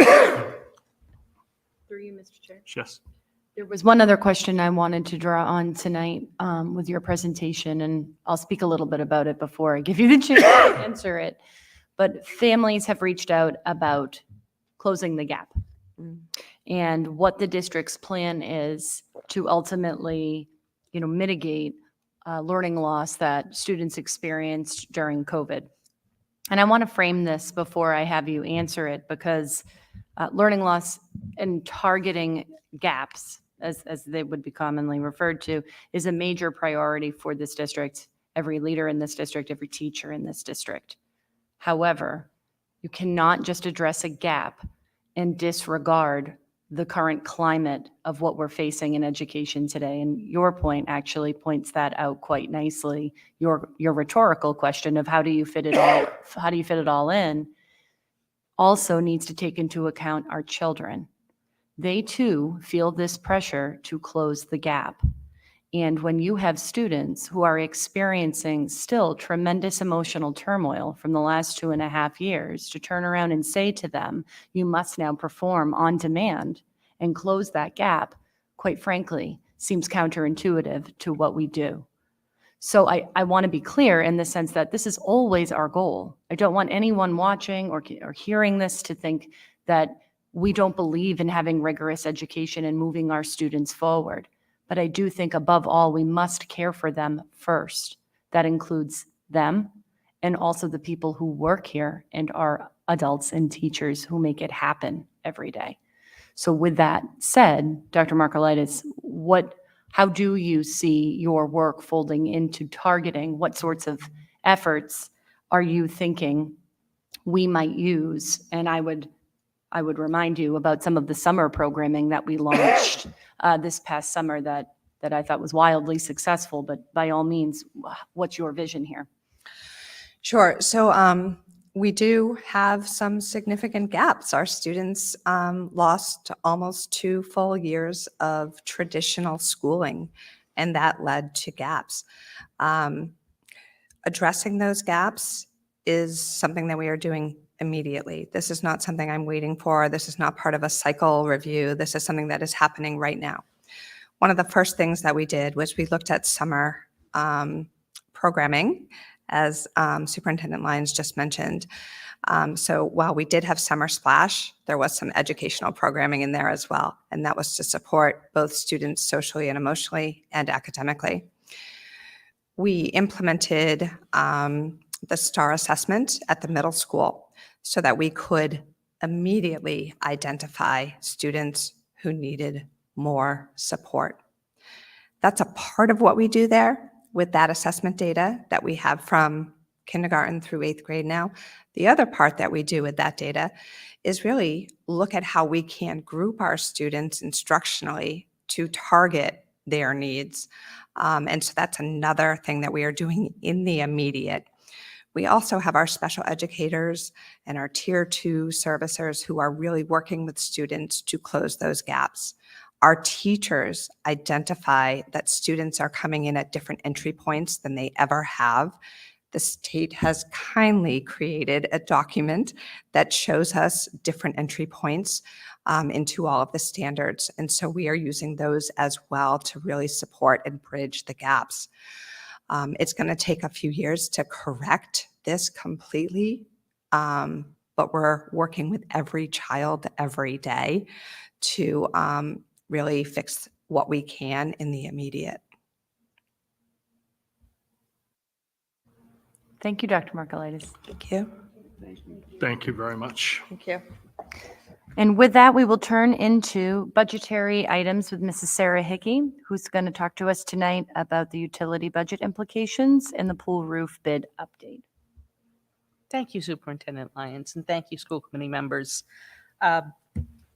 Anybody in town who gets a bill from MG&E, you opened up your bill last month and there was an insert with the bill. I want you to know that in my office, we get over 30 bills, one for every gas meter in the district. And so my office staff are a bunch of heroes because they take all of those bills and aggregate them to make it easy for me to deal with. But in that MG&E bill insert was the information that there is a 57% increase in the cost of gas for this upcoming year. There was also a note, another sentence along with that that reminded residents that last winter was a mild winter and that this 57% increase in the price of gas could essentially double the budget for families and school districts. So I had a conversation with Facility Director Jim Hutchinson, and I said, okay, so what do we do? Because I know at my house, I told my family it's going to be chilly and wear a hat and mittens in the house this winter. And what I learned from Jim Hutchinson is there are laws in Massachusetts, so we can't turn the temperature down to 60 degrees to save money. There are laws about what the temperature needs to be, and we comply with the laws. And so I'm here to talk to you tonight about the fact that our fiscal 23 budget for gas, not just our gas, which is the heating, we budgeted approximately $350,000 for the gas for the district. And so the parameters outlined by MG&E in that insert represent a $200,000 to $350,000 increase in heating costs. And I think a way to frame what this really means is we're facing an increase in heat costs that are the equivalent to 3 to 6 teacher salaries. So this is not a small thing, but this is something that we'll be paying careful attention to over the course of the winter and hoping for a mild winter, but even hoping for a mild winter, that it's going to be about $200,000. So any questions about that portion?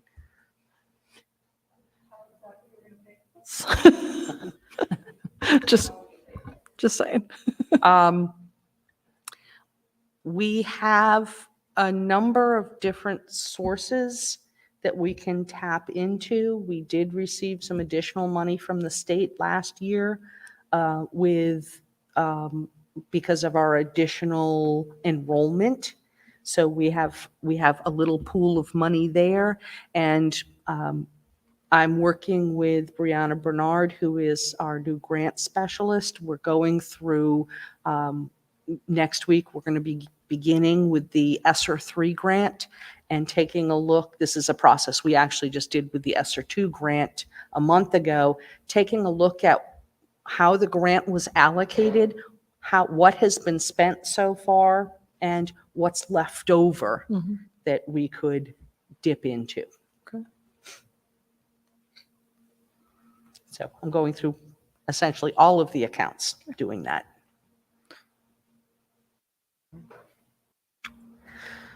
Thank you. Okay, so the next thing, the pool roof bid update. At 2 p.m. on November 10th, we posted the bid for the replacement of the roof at the elementary school complex pool. In order to do a bid, construction bid, I have to follow Mass General Law, Chapter 149, very strict requirements. So going backwards from that date, I had meetings with Jim Hutchinson and Joseph St. Germain of Westling Architects. We worked for months putting together the bid documents. There are legal obligations for posting notice in order to encourage fair and open competition. So I had to post notice of the bid in a conspicuous place in my office. I had to post a legal notice in the Brockton Enterprise. I posted it online at a digital warehouse the state uses called Combis, and then again in the Central Register, which is a publication that the state gives for construction companies. On November 15th, which was just this past Tuesday, there was a pre-bid conference where any companies that were interested in bidding on this could come out and walk around on the roof with Jim Hutchinson and Joseph St. Germain and talk about the roof. Going forward with this bid, there is a Q&A period where companies can submit questions. The questions about the language of the bid I deal with. The questions about the specifications for the bid I forward to the architect. So there's a defined period of we can take questions until this point. The turnaround will be by this date. And then the sealed bids will be opened on December 8th. Westling Architects will then take the bids from the three lowest bidders, and they go through a process of vetting the bidders, and they'll provide a recommendation to the school committee on December 15th. And then at that point, you would vote to award the contract to the lowest responsive and responsible bidder. And again, the Westling Architects does the work to check the responsive and responsible part. Any questions? Thank you. Okay, thank you. All right, moving along, we have for tonight the a first draft of a proposed school calendar for the 23-24 school year. That's in your packet. Do we have that electronically to put up in a slide? I don't believe we do. But this is a first read. School committee has to review this calendar 3 times before we are ready to commit to a calendar, but this is really the first mock-up. And Mr. Chair, I'll entertain any questions or thoughts the committee We has. set up this calendar, just the superintendent and I met. We set up this calendar for the first conversation. Just so everyone understands, the first day of school would be the 30th of August. Students would go the 30th, 31st, and 1st. Part of the thing to look at for us when we started this process was the end of school, because that ends us the 13th of June. If we have snow days, 3 snow days gives us some sort of leeway. 4 snow days adds the June holiday in and pushes it out. So that's the reason we set it up this way, just so everyone knows. Trying to avoid issues with the holiday the week after. And also, for example, if we started after Labor Day, then those 3 days move us into that week, and there's only 6 days left for snow days if there's issues. And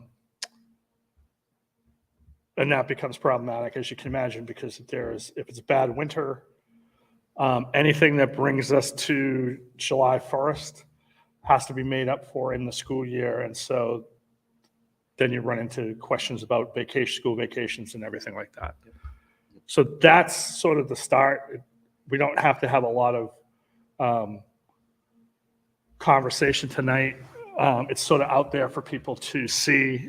Please share it with those, and we will put it on the website so people can view it for the first time. Some feedback, and like the superintendent said, we have 2 more meetings to deal with it before. 2 is the minimum, if you will. We can delay it for a little while, but we do like to usually finish it by the end of this year so people can start with their plans for the summer and everything like that. So any questions off the initial view? Makes sense to everybody why it's set that way? Okay. Well, thank you. Just a few notes, and for those of you listening at home, this draft would include the first day of school as Wednesday, August 30th. And it would include that Wednesday, Thursday, and Friday, which is the Friday before Labor Day. That would be a school day. So I wanted to call your attention to that. The last day would be Thursday, June 13th, which would be an early release. And I just wanted to note for the committee that this includes full day PDs, full day PD 2 days at August 28th and 29th, but it doesn't include more, and it also doesn't include marking the early release. So you'll see the color coding here, but just know we didn't put that in because that is very much still a topic of conversation.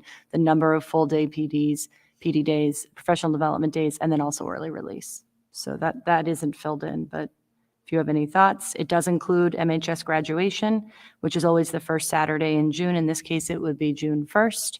And it also includes the new teacher orientation dates that have already been communicated, August 15th, 16th, and 17th. You have a question? Yeah, I remember last year we talked, there was a contractual day off. Was it Good Friday, or there was that day that was teacher union required? Does that still exist on the calendar? There's no contractual day on Good Friday. Okay. Was there one? Am I making it up? No. I will say this, that there is a day. It is hold on 1 second. The Friday in March? It is a spring day that happens to fall on Good Friday. One of the reasons that we do a day off on Good Friday, quite frankly, is because March is the entire month with no day off. And for some kids, that's hard. Okay. But that is a day off chosen by the district. It's not required within the teacher's contracts to have that day off. Okay, thank you. Thank you. Yeah. Since it started to come up and you talked about the early releases, just for the community, do you find that the Friday early releases are something that has been working well, and that's something that you would be thinking you would want to continue, or are you actually talking about switching that? Well, interesting question. The chair and I had started this conversation, and honestly, the reviews are mixed. I think that having early release on a Friday leading into vacation is good for families. I think our families enjoy having it there. Yep. Candidly, I will tell you, it is not my favorite location for professional development. Much like our students, our staff is quite spent as they are heading into periods of break. So to have that time designated as, especially when it happens every session, can make it difficult to say, okay, the children have gone home, let's get into it and let's learn together, which is what should be happening at professional development. I'm analyzing our attendance rates on professional development days. We just had a full day. I think that it is a bit of a mixed bag. But what I can do in preparation for next meeting is get you a little better data, a little more cross-section from the rest of the team. And I'll have the benefit of having spoken with my roundtables, so I can tell you what kids think of it too, which I think should be a factor. That said, it's never a convenient time. It's never a convenient time to early release for families. And it's never a convenient time to squeeze in professional development because we're all under that pressure of feeling like there's not enough time. So I think the school committee in its infinite wisdom will select a calendar that makes sense for us. Thank you. Sure. And just to add to your question, the only contractual day off other than holidays is the Wednesday before Thanksgiving. That's something that we agreed to. So everything else is decided by the school committee, as is when professional development occurs. So that piece has already been started, that conversation. Anything else about the calendar? Then we will move on. Okay, and with that, I will turn into a brief entry plan update. As you recall, we'll pull up my slides. In August, is this working? In August of 2022, there we go. In August of 2022, I came to you to present a preliminary entry plan, and I told you I would come back and tell you more about it. Tonight is not the night where I'm going to give you all of the details because it's not yet ready. By way of review, if you remember, and this will sound familiar from Dr. Markolitis' report, the components of an entry plan involve these guiding questions, these core values, interviews, stakeholder groups, document review, and it includes the 3 phases. And so I used boldface font to show you where I am in this process. Why am I having trouble with this clicker? I am in phase 1, which is carrying from July 2022 to December 2022. During this period of time, and really since July 1st, I have had an active role in school and classroom visits. I have had multiple kind of points of entry on interviews and surveys, and also some preliminary data review. When I talk about stakeholder groups, I want to be clear about who I'm talking about. That's students, that's families, that's community groups, it's district faculty, it's district staff, it's administration. My goal is to not exclude any stakeholder in this process.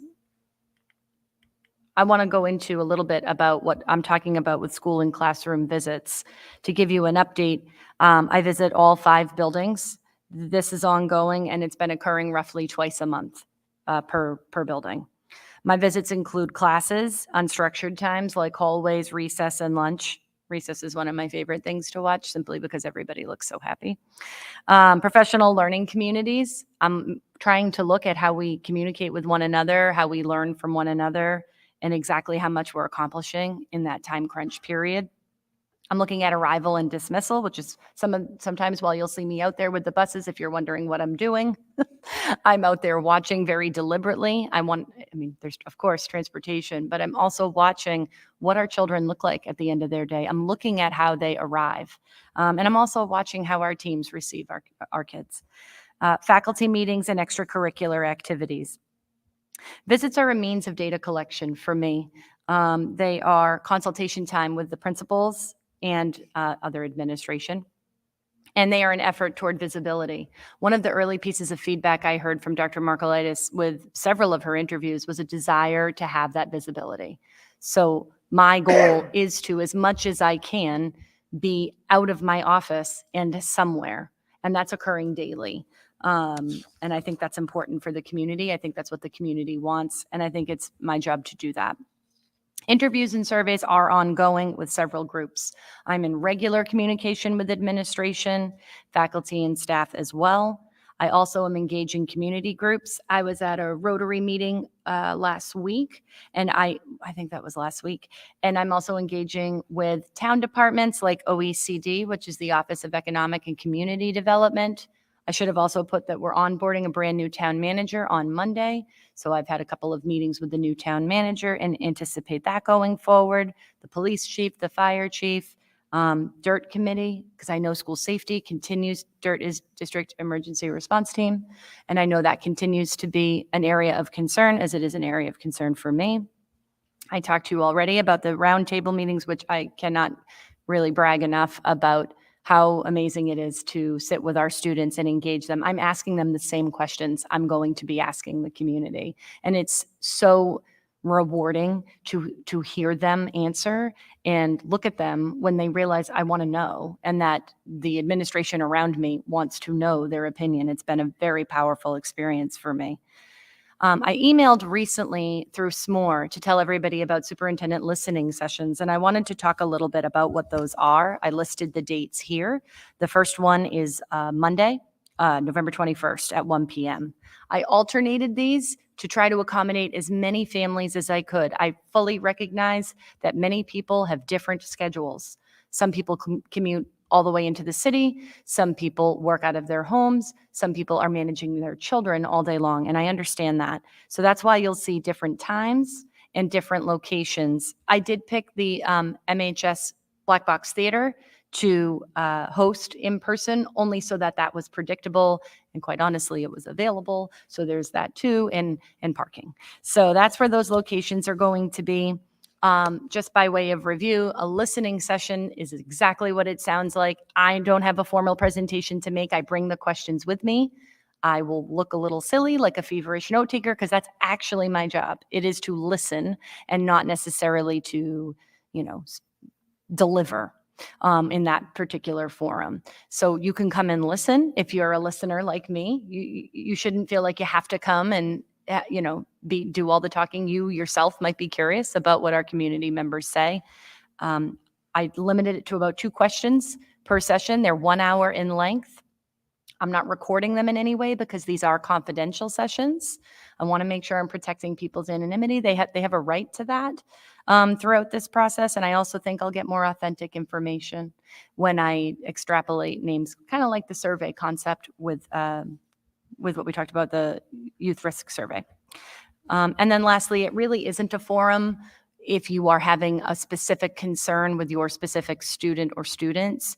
I certainly want all concerns to be managed and handled in a satisfactory manner, but I would say that going through your building principal and or other team member is the ideal way to do that, because I won't be identifying students in any capacity. These are really 360-degree lens questions about our community, ways to improve the community, trends. I'm looking for trends and feedback from our families.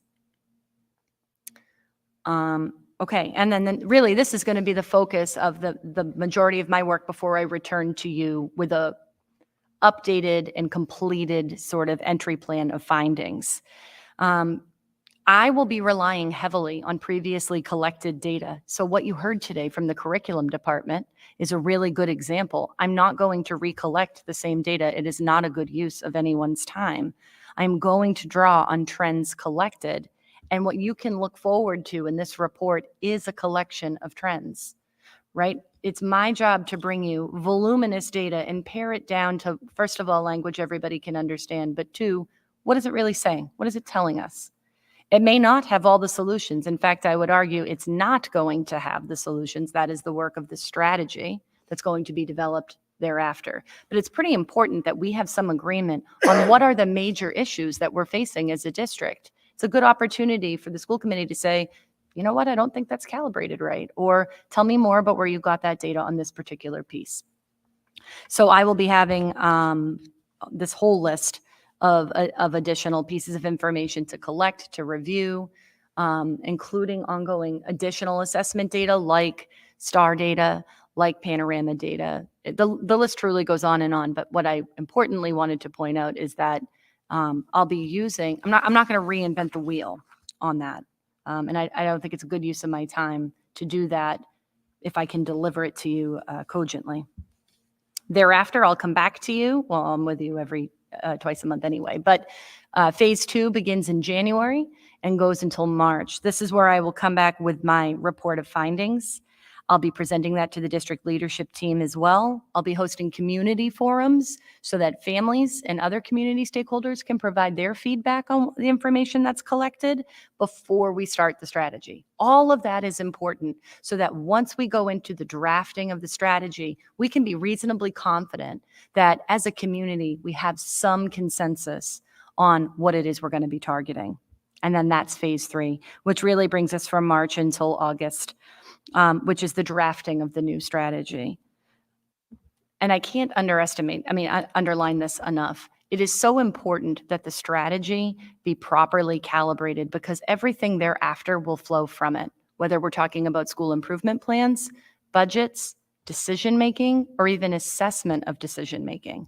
So it's important to get this right, and I'm deliberately sort of taking my time with it and doing my very best to not prejudge the information I'm collecting. As an internal candidate, it's very tempting to say, I already know this, I've been here. I'm going out of my way to not do that. And that's why things like listening sessions are so important so that my mind stays open instead of with preconceived notion. And that is the end of my presentation for this evening. So with that, any questions you might have? Sure. Thank you again. It's always great to hear these, and I'm kind of struck by my own workday and how quickly I can get thrown off by some crazy request. And I'm with your Friday Flash emails, just very impressed with your dedication to this process. So thank you. I don't know how you do it, to be honest. But one thing I wanted to ask, and I'm sure that this is at top of your mind as well, is that when we talked about security audits earlier this year, you mentioned it was very much a focus of your entry plan to investigate that. And I'm sure that this is your plan already, but I would just ask that the kind of timeliness of that investigation into that process remain kind of high priority. Yes, I have not forgotten, don't worry. Yep. We onboarded a new fire chief. So along with the new town manager. Yep. So what's going on right now, we do need time to calibrate. We talked about two different things. We have absolutely already started the conversation about an audit. There's also been a desire to talk about training, specifically training for the departments. It's not training for adults at the district level. It's not training for students. Whenever you have new leadership in the departments, they need to have their tactical experience within our facilities.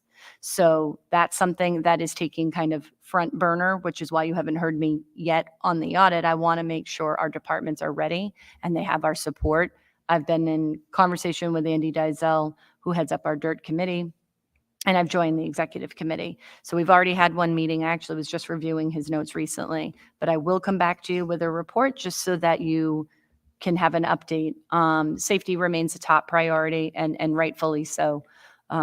So that won't be far. You can absolutely expect to hear about that too in my entry plan. Other questions? Thank about you. the superintendent's entry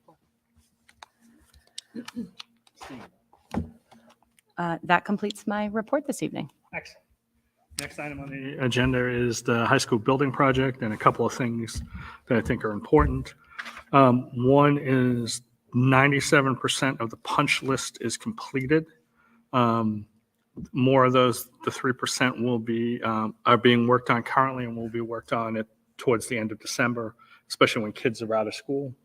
One of the priority items left that will be done over probably December holiday is there's a piece that's been delayed for the elevator reader. So we're just waiting for that to come in. We are currently at a 95% reimbursement rate. Meaning that the last 5% reimbursement is not processed until the project is finalized. So we think that the project is pretty close to being done. We are actually, there will be a couple of pieces left, primarily for springtime to fields and stuff like that. There has to be some landscaping work that needs to be fixed up a little bit. But that will probably mean that the committee doesn't have to meet as regularly as we have once a month. And probably after the December meeting, we'll push every couple of months till we finish out. So hopefully by the end of spring, we'll be done as a committee. And we are currently $2.8 million under budget on the items, change order items, and $2.9 million from the original bid. So we're about $6 million under budget. Totally. So that's, am I missing anything, my friend? I don't think so. Okay. Any questions? So with that, I just give we went to the MASS conference. We're down there for a couple of days. I would really recommend the conference to members. It's for a couple of reasons. One is it's obviously good to meet with other school committee members and get a sense of what is going on in their communities and things that make sense and things that are better here, if you will. The program was excellent over the days I was there. I didn't get to go Wednesday because I couldn't get out of work basically. So I never made Wednesday, but I was there Thursday and Friday. And it's the other thing I'll emphasize too, it's an opportunity to have some time with a superintendent outside of the work hours and away from the office. So it was I really enjoyed that. And so you went to your convention part, so tell. Yes, I would love to share. So I was there for Wednesday and I stayed through Friday afternoon. And actually I went to several sessions. One of them was on school safety, which was tremendously helpful because there were materials they were presenting from the Secret Service, which was news to me. It was not news to Mr. Dizell, I'm proud to report. And I actually felt good in that session because I was listening to other districts and I was watching panic for schools who haven't yet assembled teams and don't have the same kind of extensive experience we truly have had now for many, many years. This is not a new exercise in Middleborough. That doesn't mean we don't have work to do, but I was at least relieved because panic, you start to get good at recognizing panic on the face of other superintendents, which is a new skill I didn't know I had. So that session was really good. There were also really good sessions about whose role is it. So I would echo the same. It was very helpful for me to hear whose role, is where does the school committee end? Where does the superintendent begin? There was a long sidetrack about warrants, which I wouldn't care to repeat, but it was informative, and it isn't training I've really seen elsewhere. So I thought that was novel. There was really important legal update through Mike Long, who's the attorney for MASS, and he was reporting out on some brand new legislation. I was able to kind of notify my team right from the session about a piece of, it was an amendment to an existing law regarding discipline, and the team's already been able to unpack it. But something like that, where we're getting it at the time that it came down from the Hill, is, really invaluable. I went to one large session it was like a whole group session. So all school committee, all superintendents, and it was all focused on what we're facing coming back from the pandemic. And it was quite honestly sobering to see the struggle that all school systems are weathering. To some degree, there's a degree of comfort in knowing, okay, some of the things we're seeing in Middleborough are not specific to Middleborough, but it really struck me the way they talked about mental health and the way they talked about how our children are doing and how our adults are doing. And it was striking to hear, it's tempting to kind of say we're back to a more pre-pandemic experience. Things are better. We are getting together. We are, together more. And the damage is just still really there. And it's not so easy to just pick up where we left off and plow down the road of rigor. So that session in particular was striking to me. And then last was a session on equity and inclusion. That was I'll be talking about it in my message to all staff that I'll probably post it on the website as well. But a member of the Wampanoag came and spoke to us as we stood on Mashpee lands, and it just was really moving and always helpful to hear a perspective you may not personally possess. So all in all, the conference was really great. It was time well spent, and I recommend it. Any questions? Hearing none. Chair will entertain a motion to approve the consent agenda. So moved. Do I hear a second? Second. Discussion, other than it just applies to fundraisers and approval of minutes and warrants. All those in favor say aye. Aye. Opposed? It's unanimous. I just want to go over one thing before we leave and just make sure if everybody could take out their calendars for a brief second. I had talked before, and I just want to check. So for the month of January, February, and March, what I'd like to do is move our first week meeting to the Wednesday before, if that works for people, primarily to allow the superintendent to go watch her children's concert. And as those of us who are parents know, you can't miss your kids' concerts, ever. And so that would mean our meetings would be, I think, the 5th. Yeah. So are you saying the Wednesday each time? Yeah. The 4th and the 18th? Yeah. No. Wednesday. Keep our Thursday. The second one's the Thursday. That's the concert. Oh, I thought it was the first. No, it's the 19th. Oh, okay. So So the 5th is fine. okay. Well, the 6th is fine, right? The regular 6th is fine. Isn't it 5th, Thursday? You on the right year? 6th is January. Oh, I'm looking at you. Sorry. Hold on one second. My calendar went the wrong way. So the 5th is fine. Thursday, the 5th is fine. So you want the 18th. The 18th would be great. And then we're not done because I know there's one in November too. No. February. Was it February? Yeah, I thought there was 3 months. So I'm not letting you go to one concert. Okay? Was it February? You have to sit through them all, I should have prepared. like Teresa and I did, right, Teresa? Absolutely. So we're not meeting December. We are meeting Yeah. December. We are meeting in December. December is the This same. Just for January. This is January, February, and March. January, February, March. So we meet the 5th, then we meet the 18th, Yeah. Then we, then we meet the 2nd. the 2nd, and then the 15th. I think it's the 2nd and I don't know that it's I February. think that's what you told me. It's March. All right. Well, that's what we did for January. We're all set for January. We'll go from there. Okay. Yeah, All right. I'll check. I apologize. No I should problem. have had that ready.